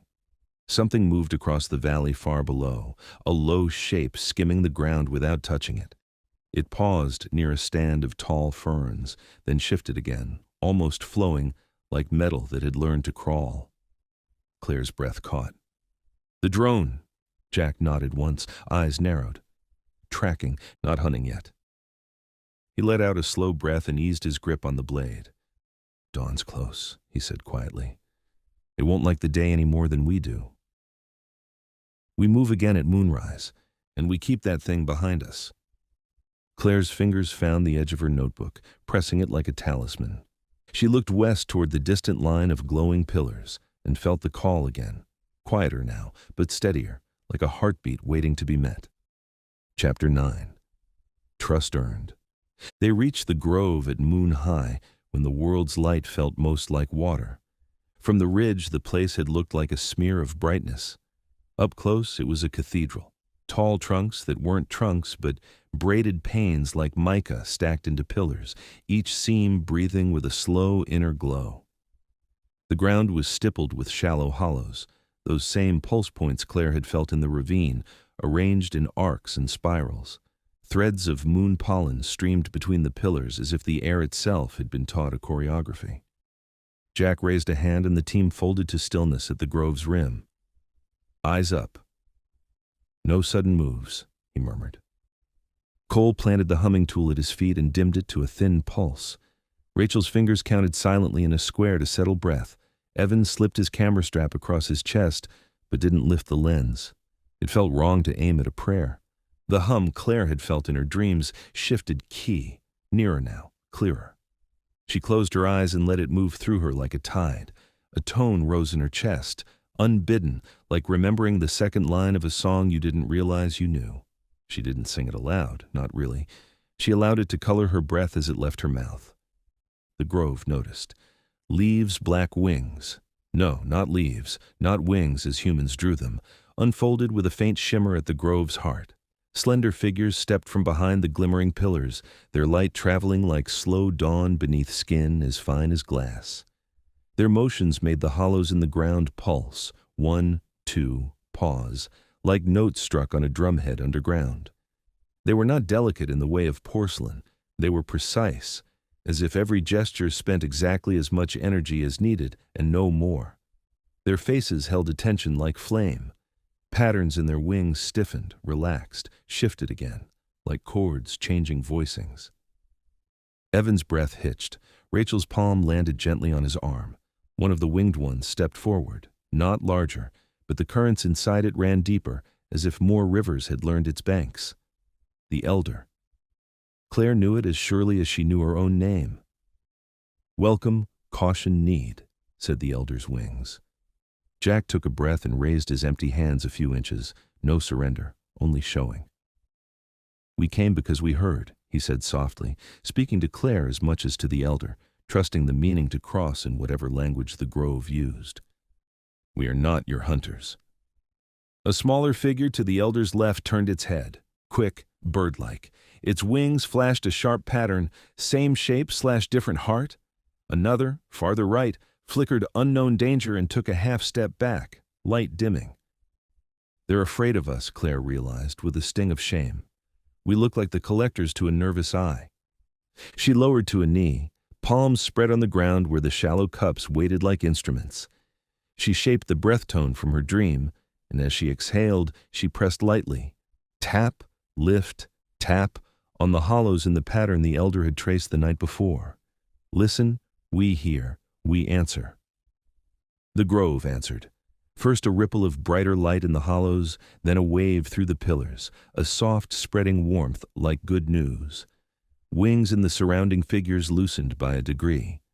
The sharp flash skeptic to the Elder's left tilted its head the other way, curious despite itself.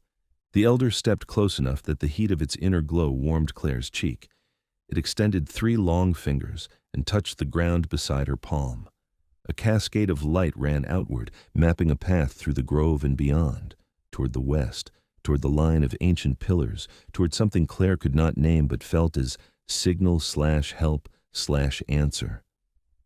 Images came, not pictures exactly, but sense shapes. A note flung across stone and leaf until it found a sympathetic instrument far away, a silver blade in the sky, a terrible quiet after an impact, metal that crawled like thought seeking a net to throw. The drone, Claire breathed. It survived. It's hunting. Hunt / take alive / break us. The Elder's wing thread sang, guttering on the last phrase with a shiver of grief. A second and third figure echoed a fainter chord. We hide / we scatter / we sing low. Jack's jaw worked once. Can you ask them if it tracked us here? Claire didn't translate into words. She shaped the question as angle and pressure, as a tiny change in her breath. The surrounding pillars sighed, a very soft sound, and the hollows brightened in a chain that pointed back the way they had come. A curl of dim light pooled at their feet. Trail / cautious / watched. Cole muttered, "Yeah, well, I'm honored," under his breath, the sarcasm a thin lacquer over honest fear. Rachel stepped forward with hands open, keeping herself lower than the Elder. "We can help," she said, and though the words were useless, the intent was not. She touched her chest, healer, then touched one of the small winged figures lingering at the edges, not making contact, only offering warm palm. The little one hopped closer, sniffed, no, not with a nose, with leaf-fine fronds that unfolded near its temples, and flashed a mischievous pulse. Warm hand/safe. The grove's tension eased a fraction. Claire felt it like a drop in pressure. A shift touched the air, not wind. A drag, then a hesitation. Pollen that had floated straight began to curve around an absence, the way stream water bends around a stone. Jack's head snapped up. He didn't wait for translation. "Down," he whispered. "Cover, quiet." The elder answered with action, not message. The pillar lace nearest the humans flexed and folded, lowering a screen of dimmed panes. Figures moved, 2 to the left, 3 to the right, taking positions that put their bodies between the grove's heart and the threat at the rim. The drone came like a murmur that had learned how to be sharp. It flattened itself against the ravine lip, a sheet of metal given muscle, seams gliding, surfaces changing textures to mirror stone. Its forelimbs unfurled in a slow open, no fingers, but ringed emitters that rotated and clicked into alignment. Nets slept there, nets that didn't care about teeth. It paused, tasting the air with instruments. A faint harmonic vibrated the grove's pillars. Claire felt her molars ache. "Seen/not yet found," sang the elder's wings, barely moving. Evan swayed. Rachel's hand was already on his shoulder, pulse steady, drawing him back to his breath. Claire placed her palm flat on the ground. The hollows pulsed under her hand. Hold/fold breath. She obeyed. The drone flowed forward, patient and hungry. It ignored the humans for a beat, tool shapes familiar. Its attention angled toward the faint cluster of heat signatures behind the mica pillars. Jack's fingers tightened on the shard blade. Claire shook her head a hair. Not yet. 2 of the winged figures to their right began to move their frond wings in a delicate counterpoint. The mica leaves echoed, a whispery shimmer that wasn't sound so much as pressure. Pollen near the drone stirred, then thickened, then surged, not toward it, but around and past it, pouring in a bright stream across its sensors. The net rings flexed, confused by a blizzard of false positives. The drone hesitated, millisecond long, but enough for the grove to breathe again. "Song/shield/now," pulsed the elder. Jack didn't need the words. "Cole," he breathed, "we're torches. Dim everything." Cole thumbed the humming tool to a whisper. Rachel cupped her hands over Evan's camera, blocking residual heat. Claire pressed her cheek to the cool ground, hiding the warmth of her skin. The drone flowed sideways, searching. It extended a limb toward the stone where Evan had knelt moments ago. A net ring spun and shivered, then stilled. No target. The grove's song had bent the pollen enough to bury their signatures. Jack let a silent breath out between his teeth. He flicked his eyes to Claire. "Your move." She didn't sing. The grove sang through her. She raised 2 fingers, and as if in answer, the hollows near the grove's far edge pulsed in a sequence that rippled outward like dropped pebbles. Pollen followed the ripples, surging in that direction in a bright stream. Heat signatures went with the stream. The drone tilted minutely, attention dragged. It flowed toward the decoy, lowering to deploy. "Now," Jack mouthed. He rose from his crouch with the controlled grace of a spring returning to its shape, took 2 steps, and slashed. The shard blade met a seam and bit. The drone didn't bleed. It recoiled, a whip-fast ripple. But the cut made a sound like a snapped tuning fork. A corner of one net ring sheared free and spun into the ferns, fizzing itself dead. The drone struck back. A second ring flared, netting in a quick foam that hardened as it traveled. Jack ducked. The net hit a mica pillar, wrapped and grayed as if the stone drank it.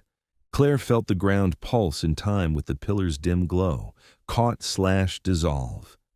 Cole swung his length of crystal tubing like a bat at one emitter. It glanced off, but the impact made a hollow thud the drone didn't like. Evan, against his better sense, darted in and slammed a fist-sized stone into a seam Jack had opened. The drone lurched, not from pain, but from miscalculation. Rachel didn't join the melee. She watched the sky.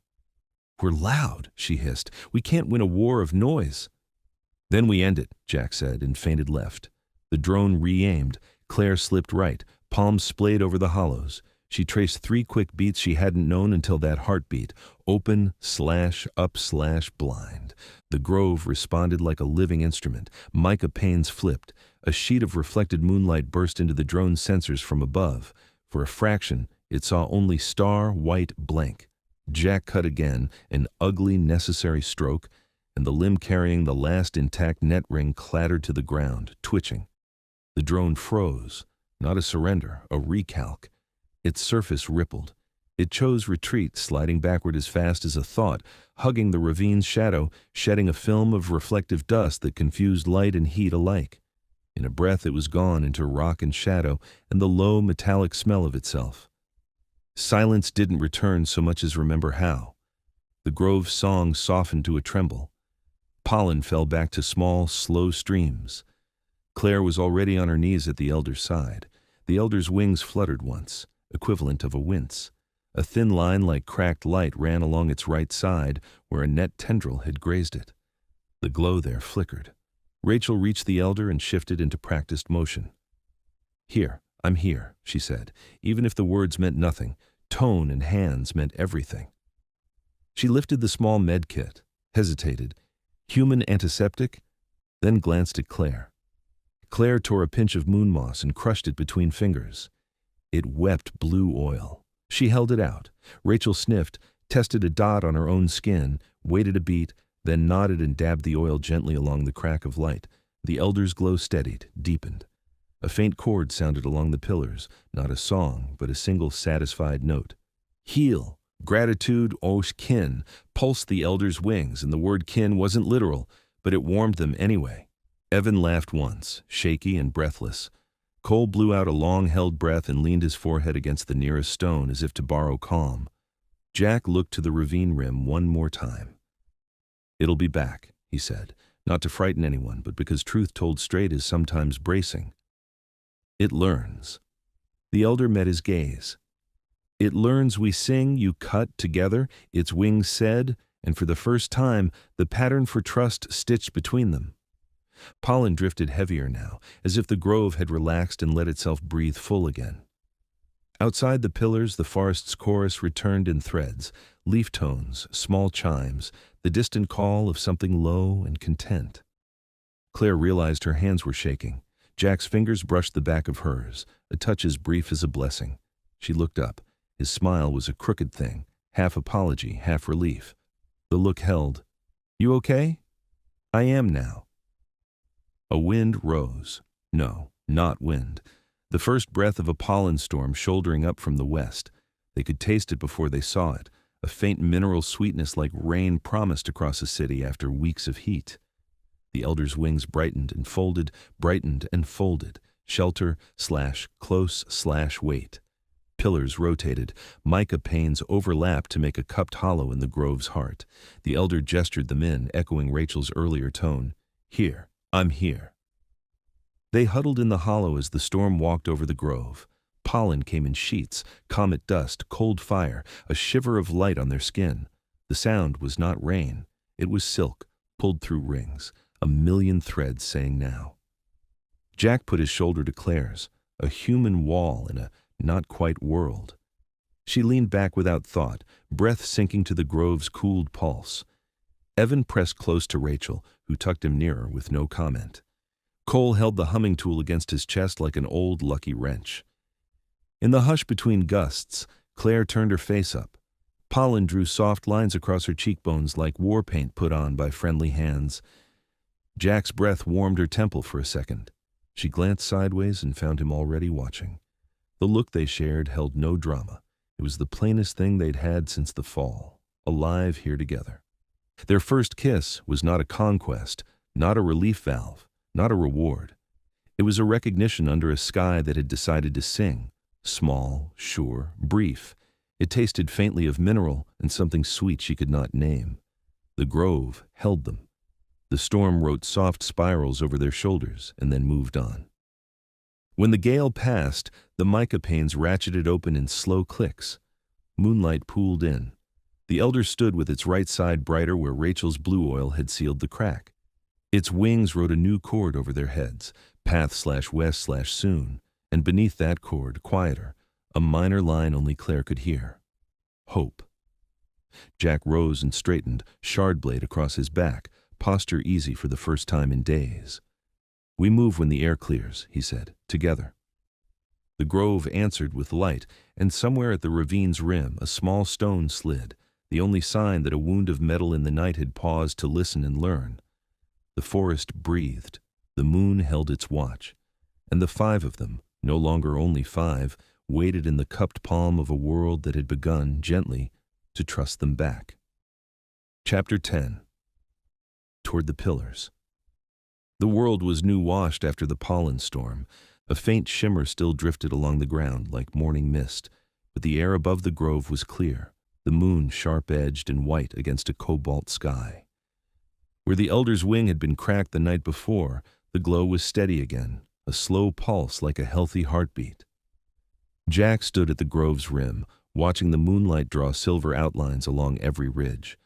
For the first time in days, he let his shoulders drop, if only by a finger's breadth. The night felt as if it wanted them to move. Behind him, Claire was speaking softly with the elder. She still didn't know whether she was forming words or lending shape to thought, but the exchange had become easier, like two people who didn't share a language but had worked out a patient shorthand. "Path/west/dawn line/hurry," the elder's wing said. "We go as far as we can before dawn," Claire translated, turning to Jack. "They'll guide us through the lowland hollows to keep us out of the drone's sight." "Good," Jack said. "We need ground between us and that thing." They moved as two streams down the slope, the five humans in their narrow line, and around them half a dozen fairy folk whose wings caught moonlight like glass catching fire. The Fae, Evan had started calling them that without thinking, moved as if the land were their own song. When a ridge rose, they found the seam where it lowered. When pollen thickened in eddies, they shifted their path a handspan to catch its glow. Cole muttered once under his breath, "We're hiking in a folk dance," but he followed without complaint. The night forest was hushed after the storm. Creatures that had fed in the bright pollen haze were now dozing in hollow trunks or under root arches. The humans' footsteps sank into spongy moss that glowed faintly, then dimmed again as if erasing their trace. At a shallow stream, the elder paused, kneeling as if to greet the water, its wings spread in a low chord. A school of small, finned shapes rose from the dark water, each no larger than a child's hand, their bodies striped with soft blue light. They drifted past the humans' boots like an escort, then peeled away downstream. Evan crouched to watch them go. "Even the fish say hello," he whispered. "Let's keep it that way," Jack said, offering him a hand up. "Quiet steps." Near midnight, they reached a narrow saddle between two hummocky hills. From there, the land sloped in a wide bowl down to the flat plain where the ancient pillars rose, dark against the western horizon. Even at this distance, Jack could see faint traceries of silver across the pillar faces, like veins of moonlight caught in stone. Claire stopped beside him, breath soft in the cool air. "They're singing to one another," she said quietly. "I can feel it, slow, deep, like whales calling across an ocean." Jack looked at her, not mocking, not doubting. "What are they saying?" "Not to us," she said. "To the land. To the guardians, maybe. Maybe to themselves. But I think the grove's path leads right into that song." The elder lifted one wing and fanned it in a steady beat. "Go, soon, drone hunt," Cole grunted. "Guess that's the vote." They descended into the bowl. The grass there was short and silver-haired, sparkling with dew that had a faint green cast under the moon. Pollen gathered along the hollows, drifting like ground fog. In places it pooled thick enough to stir when they passed, clinging in faint glowing motes to their boots. The Fae guided them along a path of least resistance, stepping where the grass grew tallest, avoiding patches of bare stone. Claire noticed that whenever one of the Fae trod on bare rock, a small glyph glowed and faded beneath their step. She wanted to stop and study the markings, but the elder's pace was steady and unbroken. Jack kept his gaze shifting, ridge to valley floor, hollow to sky.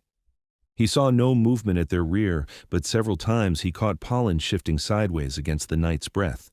The drone was still somewhere behind them, patient, learning. They stopped at a low rise near the bowl center, where a ring of tall reeds grew in a shallow pool. The reeds' tips carried tiny buds that flared like sparks whenever the moonlight struck them. The elder spread its wings and pressed them down in a slow gesture. Rest, quiet, wait for passing cloud. Jack squatted near the water's edge, watching how the reeds leaned faintly one way, then another, as if they sensed distant currents. Claire crouched beside him, brushing a damp curl of hair from her cheek. "Doesn't feel like just resting," Jack said. "They're listening," Claire replied. "Everything here listens. The clouds, the reeds, the ground." Jack glanced at her profile, caught in the half-light. "I hope it's listening for friends." "Or warning us of enemies," she said, but her tone held no fear, only respect. When a wisp of thin cloud drifted across the moon, the elder gestured them onward. They left the pool and moved in silence down the gentle grade. Ahead, the pillars loomed larger, each now clearly etched with flowing lines that curved like the notation of some vast, patient music.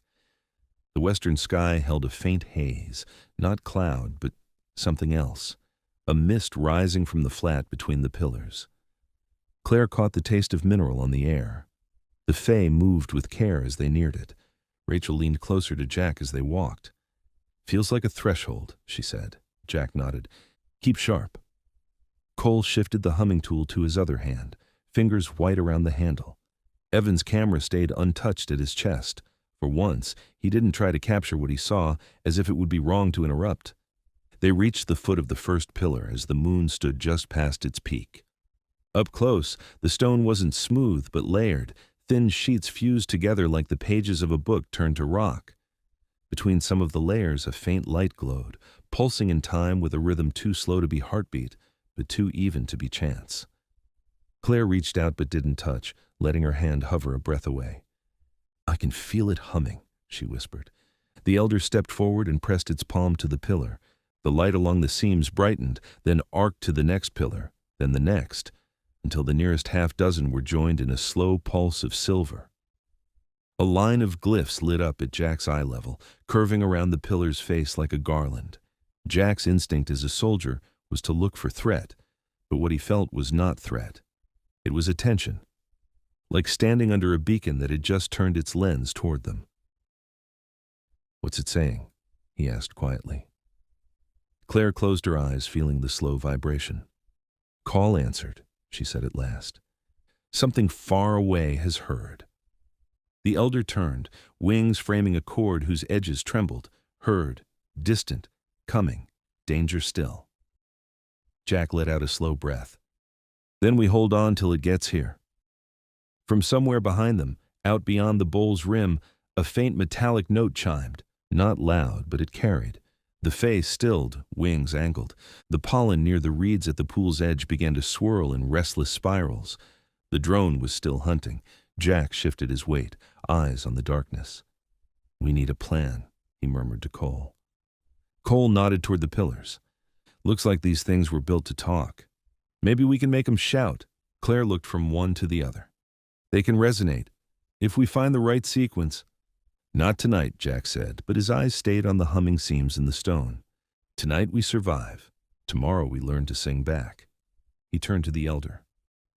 "Shelter?" The elder gestured toward the base of the pillar where two broad slabs leaned together to form a shallow alcove. "Safe shadow, / close hold, / listen," its wings said. The humans filed into the alcove, the Fae settling in a loose ring outside. The pillar above them pulsed its slow silver heartbeat, as if standing watch. Claire leaned back against the cool stone and let herself breathe. Jack lowered himself beside her, blade across his knees. "Closer than I like," he said. "Closer than we want," she agreed. "But we're not alone." For a moment neither spoke. The pillar's hum filled the silence with something steady enough to rest against.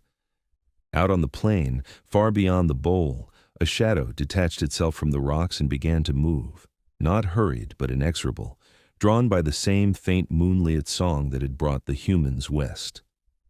Chapter 11. The Beacon and the Net. The pillars breathed silver.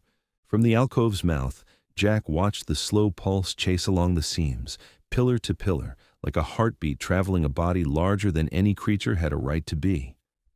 The elder stood with one palm on stone, wings half spread, listening.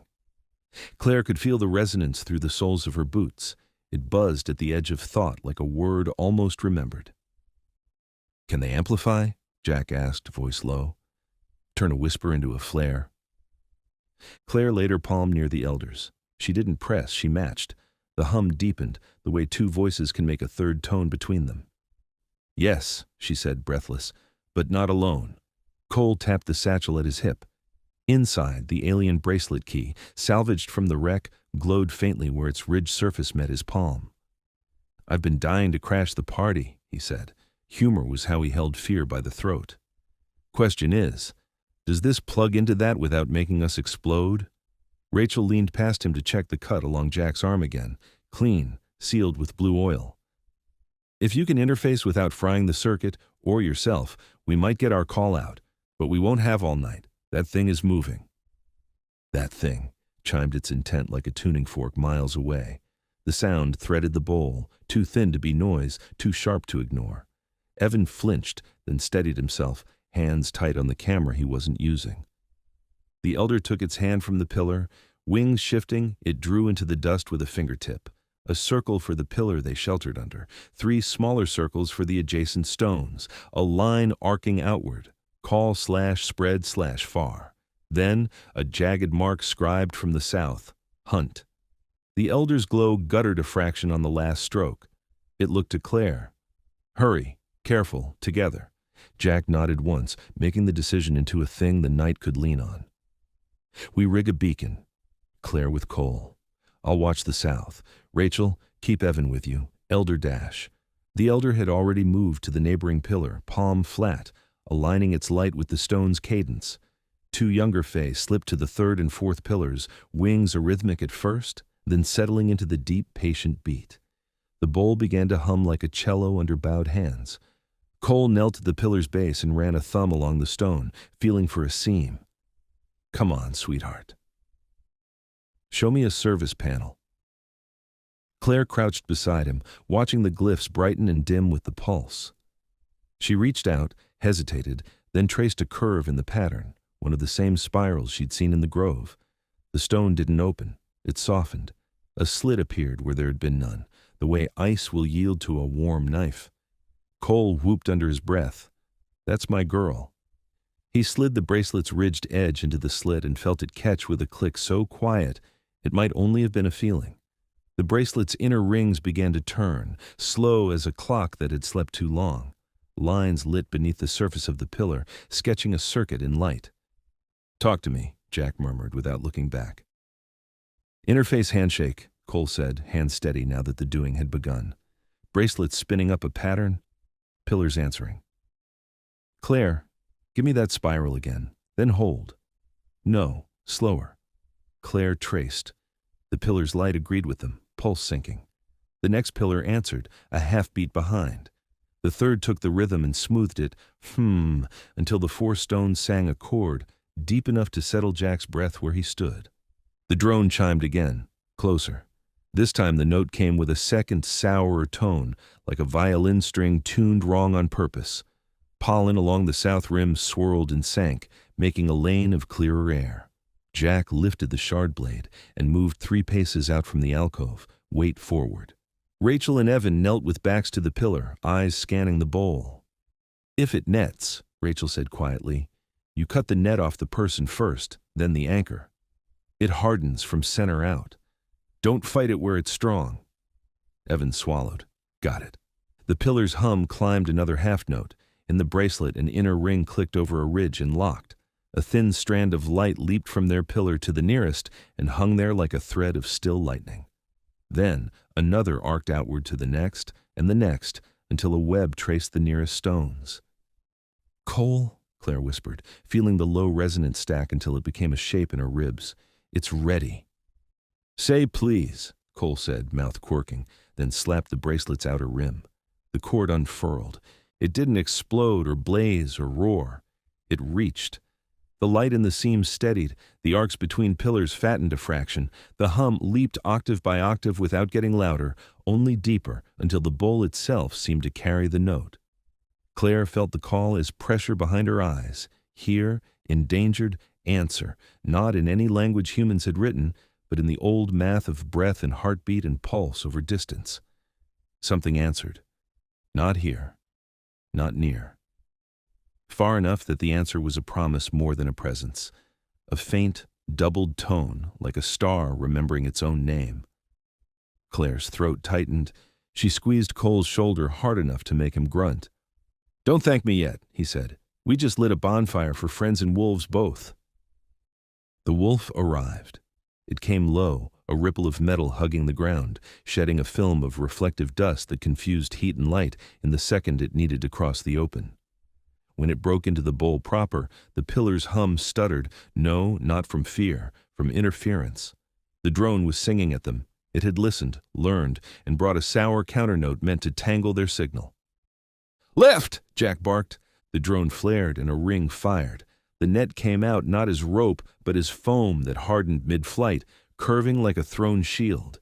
Jack slid and slashed. The foam hit his blade, wrapped, began to stone itself around the edge. He twisted and levered and shoved. The net grayed where it touched the shard, as if the metal drank it and sloughed off in hunks. He dived aside as a second ring spat toward the alcove. Rachel shoved Evan flat. The net splashed on the pillar, crawled, then slowed, stuck, and turned the color of ash. The pillar's light flared bright once, rejecting infection, then settled. "Pillars eat it," Rachel called, wonder cutting through her focus. "Use the stone." The elder moved like light lowered into water, no wasted motion. It swept a wing and the ground plates quivered. A surge of pollen leaped sideways, slamming into the drone's sensors. The machine tilted, recalculating. Claire slapped her palm onto the pulse cups in the dirt and tapped a pattern, open/up/blind, the same trick they had used in the grove, now amplified by stone. Mica sheen leaves hidden at the bowl's rim flipped, throwing a sheet of moonlight into the drone's face. For a breath, it saw only white. Cole yanked the bracelet free, spun a ring backward, then shoved it back into the slit at a new alignment. The cord. The pillars sang shifted key, higher, cleaner. He grinned, feral. "We just switched to VHF, baby." Evan did a stupid brave thing, braver because he knew it was stupid. He grabbed a fist-sized stone, darted 2 steps toward the drone's flank, and hurled the rock at the seam Jack had opened nights before. The stone hit with a hollow clang that shifted the drone's balance a degree. It turned, ring reforming, and spat. The net blossomed too low, snagging Evan's ankle. He fell with a yell strangled to a grunt as the foam crawled up his calf, hardening. Rachel was already moving. "Hold still!" She knelt, blade in hand.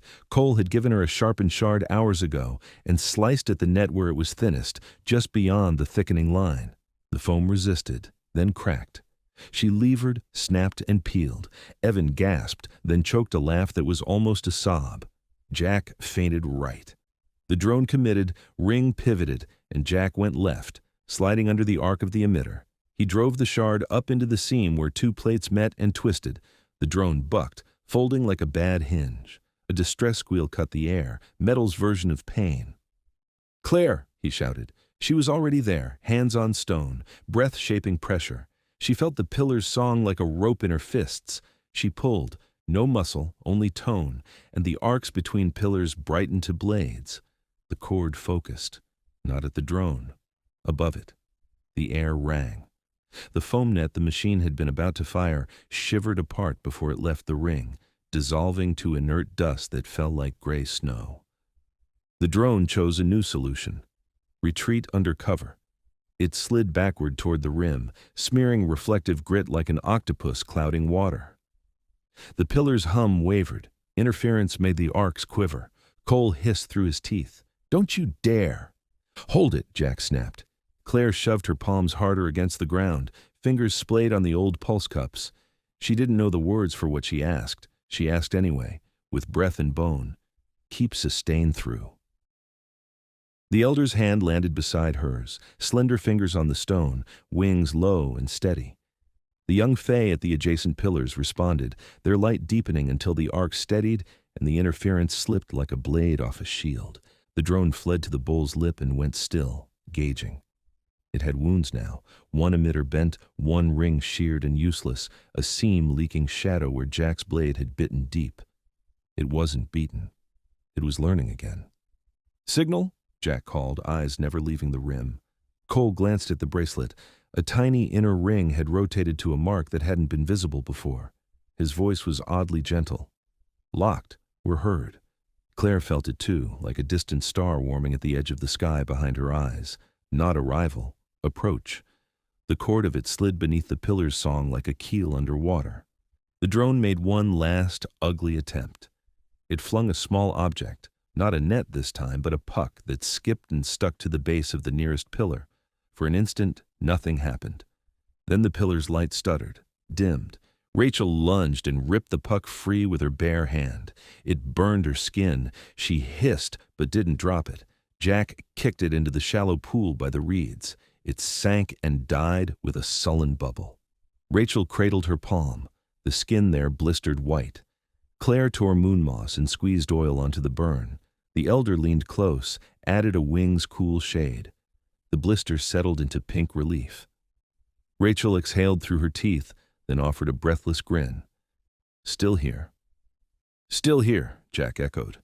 Evan, ankle-free, hauled himself upright, face pale and fierce. Did it?" "We lit the sky," Cole said, hugging the bracelet like a lucky wrench, "and our friend hates the song." The drone slid away into the rocks, not defeated so much as denied. Pollen resettled. The pillar's hum eased back to something sustainable, a steady tone that didn't ask more than the land could give and would not be silenced. The elder touched Claire's shoulder, cool, light, and wrote a small chord only she could hear. Brave bound, almost. It inclined its head to Jack, whose blade tip hung low now, hands still ready. Cut well, slash hold strong. Jack let the point drop until it kissed the dust. He looked up at the moon, then west, then at the people who were his to keep alive. "We hold here," he said. "We sleep in shifts. If our friends are coming, they'll find us easier if we don't run." He caught Claire's eye.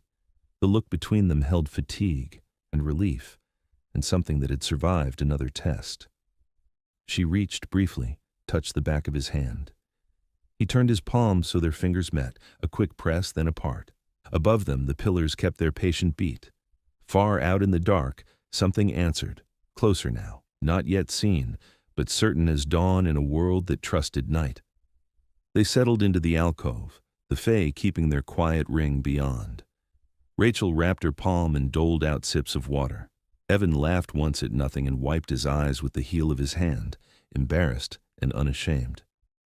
Cole leaned his head back against stone and stared up at the arc strung between pillars like lines on a map he had always wanted to read. The bowl exhaled. Moonlight walked the seams. Out on the rim, somewhere metal crouched and listened and thought about what it had learned. And in the high, cold sky, an answering note drew nearer. Chapter 12. The Arrival. Dawn found them still within the ring of pillars, huddled in the alcove while the Fae kept their silent watch outside. The first pale rim of sunlight brushed the far ridge, and all around them the moon-blooming plants began to close, as though pulling the night's secrets back inside. Pollen fell in slow drifts to the soil, fading from bright silver to a soft gray blue. Jack roused the others with a light touch to shoulder or sleeve. They woke easily, as if the low hum of the pillars had been keeping them near the surface of sleep. Claire sat up last. Her hair was caught with fine strands of pollen that glimmered faintly even as the morning drained it. She brushed it back and leaned against the stone for a moment, listening inward. "They're still coming," she said, eyes closed. "It's clearer now." The Guardians. Not close enough to see, but closer. "Any sense of how long?" Jack asked. Claire shook her head. "Not by clocks. But it feels like tonight, maybe by the next moonrise." Cole straightened from where he'd been checking the bracelet. "Good, because we've already called every wrong kind of attention." As if to prove his point, a thin vibration passed under their feet. Evan looked up quickly. "Is that—" "Not the pillars," Claire said. She looked toward the bowl's rim where shadows lay heavy beneath a shelf of stone. "It's there." The elder's wings had shifted even before she spoke. "Wake, defend, ready." 3 younger Fae rose and glided toward the bowl's south edge, moving like falling leaves in reverse. Their wings trembled, drawing up low curls of pollen that hovered like mist around their shoulders. Jack slung his blade and moved a few steps forward, eyes narrow. "Let's keep it out there." The drone came just as the sun cleared the ridge. It moved slower than it had the night before, its seams puckered by Jack's earlier strikes, one ring still missing, another twisted at an angle that spoiled its aim. But the light of morning made it more dangerous. The pillar's silver pulse dimmed in daylight, leaving their protective arcs less responsive. It stopped at the base of the ridge as if measuring the distance. A long, narrow limb unrolled from its body and dipped toward the earth, tasting it with a spark of blue. Cole muttered under his breath, mapping, looking for the weak spot. "Then we give it a reason to stop mapping," Jack said. He moved out onto the open ground, keeping the blade low. Claire followed, her hands empty, her focus on the hum she could still feel in the pillar at her back. The elder came with her, steps light, wings half spread. The drone advanced another meter, its limb lifting, reforming into a net ring. "Hold it!" Jack called out, voice carrying across the bowl. "Your choice is to walk away or get broken." The drone answered with a high, keening note. A second limb unrolled. Claire felt the cord in the pillar change, a low warning.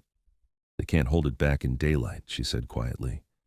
"Then we'll hold it," Jack said. He moved forward 2 more paces, the blade ready.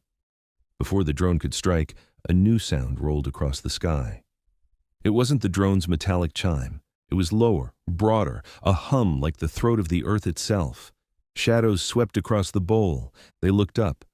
Out of the pale morning haze came 3 craft, not the collector's angular shards, not human rockets, but shapes that looked grown rather than built. They were wide and leaf-like, their edges soft, their undersides glowing with a light that pulsed in time with the pillar's hum. As they descended, the air filled with a gentle electric hush, and the drone shivered as though struck by a larger presence. "Guardians," Claire whispered.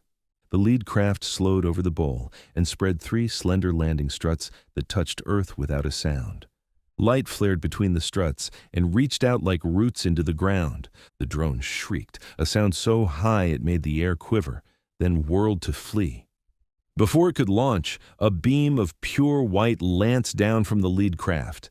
It didn't burn, it didn't break. It simply pinned the drone in place, locking every joint. The machine bucked once, twice, then froze like a netted insect. Jack lowered his blade slightly but didn't relax. Claire stared, her heart racing. A figure descended the beam. It was tall, taller than any human, and as it stepped onto the bowl's floor, its skin shone faintly like the pillars, its eyes calm and steady. No wings, but an aura like quiet flame. Its voice, when it spoke, carried directly into every listener's mind. Heard, answered, danger ended. The elder stepped forward, wings lowering in a gesture of respect. It sang a soft chord. Claire caught enough of its shape to translate, "They thank you," and they ask if the collectors will return. The Guardian's gaze moved to Jack, then to Claire, then out toward the frozen drone. "Return may /seek again /watch continue. Planet song safe for now. Your kind journey home." Jack exhaled, slow and careful, as if the breath itself had weight. He looked at the others. Rachel steady, Evan wide-eyed, Cole wiping a dirty hand across his face and grinning despite himself. "Looks like we've got a ride," Jack said. The Guardians worked without fuss. 2 moved the immobilized drone to the far side of the bowl and wrapped it in a lattice of light that hardened to crystal. The lead Guardian touched the pillars with a long-fingered hand. The cord shifted once, as if acknowledging a friend. Claire knelt beside the elder and said softly, "We didn't mean to bring this danger to you." The elder's wings brushed her arm. Risk/shared/bondmade/path open. It held out a small crystal seed glowing faintly. Claire accepted it with both hands. "What is it?" "Memory root. Plant under moon. Remember song." Jack came to stand beside her. "Souvenir." "More than that," Claire said. "A piece of their world, maybe a bridge." The elder inclined its head to Jack. "Cut well, lead safe, friend." And to Rachel, "Heal give, save life." and even to Cole, who blinked at the gesture, Build Connect/Clever Hands. It reached last to Evan, whose fingers tightened on the camera strap and brushed his forehead lightly. See Truth/Share Story. Evan's throat worked. He said nothing, only nodded. The Guardian's craft opened along its side like the unfurling of a great leaf, revealing a gently lit interior. Jack motioned the others forward. Rachel helped Evan up the ramp. Cole followed, muttering about alien user-friendly design. Claire lingered a moment longer, looking back at the grove, the glowing seed cupped in her palms. The elder raised one hand in farewell, wings shimmering with a final chord that needed no translation. Jack touched Claire's shoulder. Time to go. She nodded and turned toward the ramp. At the threshold, she looked back one last time. The bowl lay quiet now, the pillars humming their slow, patient song, the fae gathered like fireflies at the grove's edge. As the craft lifted, moonlight still glimmered along the ground, where pollen lay thick in the shadows. The planet turned below them, half in day, half in night, alive, intact, safe for now. Claire leaned near the viewport, the seed glowing between her fingers. I hope, she whispered, someday we'll come back. Not as collectors, as friends. Jack rested a hand lightly on her shoulder. We brought their story home. That's a start. She turned her hand so the seed caught the pale sunlight spilling in through the craft's upper slits. In its heart, the glow deepened, as if remembering the moon. Behind them, the pillars kept their vigil.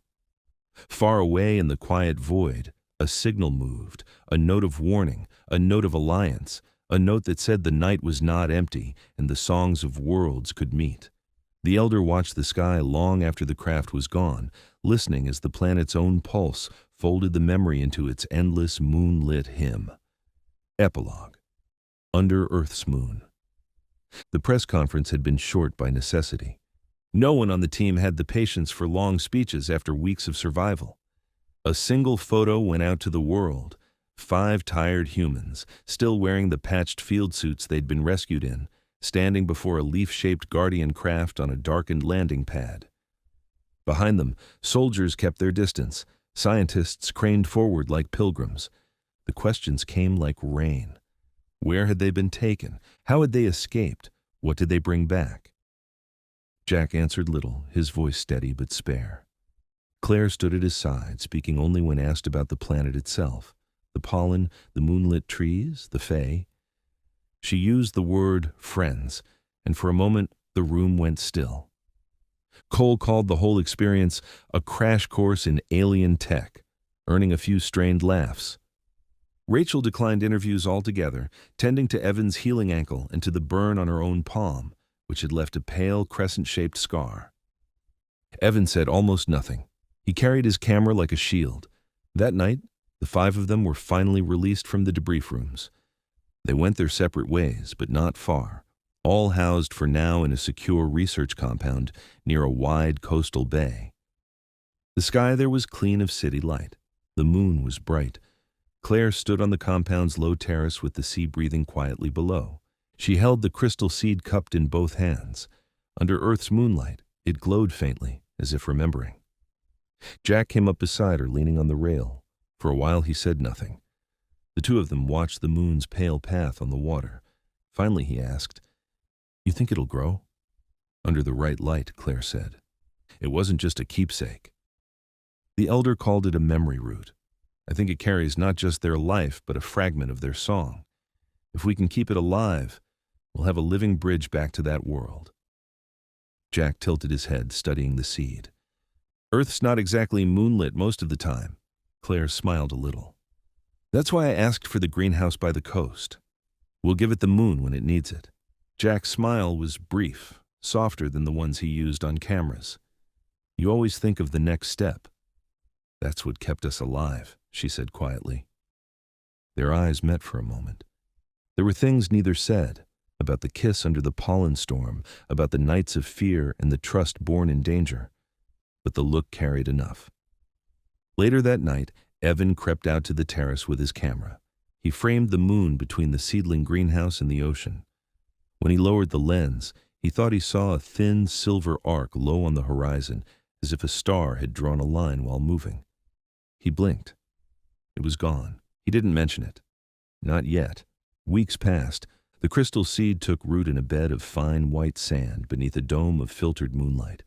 Its first leaves were not green, but a translucent silver that seemed to drink the night and bow slightly as if in greeting. A faint hum filled the greenhouse at night, no louder than a bee's wing, but deep enough to make the chest ache with memory. Rachel came often to sit beside the young plant, saying little, sometimes bringing Evan, who sketched the leaves instead of photographing them. Cole spent hours puzzling over the bracelet and the slivers of alien alloy salvaged from Jack's blade, sketching designs in a tattered notebook. Jack visited most often at night, when the moon was high, standing silent at the dome's edge as if on watch. Claire tended the seedling. She kept no diary. She had the plant. Sometimes she touched its stem lightly and thought she felt it answer, with a tremor that wasn't wind. One evening, while the moon was rising over the bay, the plant released a single thread of silver pollen that drifted upward instead of falling. It hovered, trembled as if listening, then vanished into the night sky. Claire saw it. So did Jack. Neither spoke. They only stood together on the terrace, watching the moon. Far above Earth's atmosphere, beyond the reach of radar and telescope, a slow chord moved across the dark. Not words, not threat, only a note of recognition sent from one world to another. On the moonlit coast below, 5 people carried their memories quietly. The world had heard their story, but only they knew the shape of the song that still lived between the stars. The end.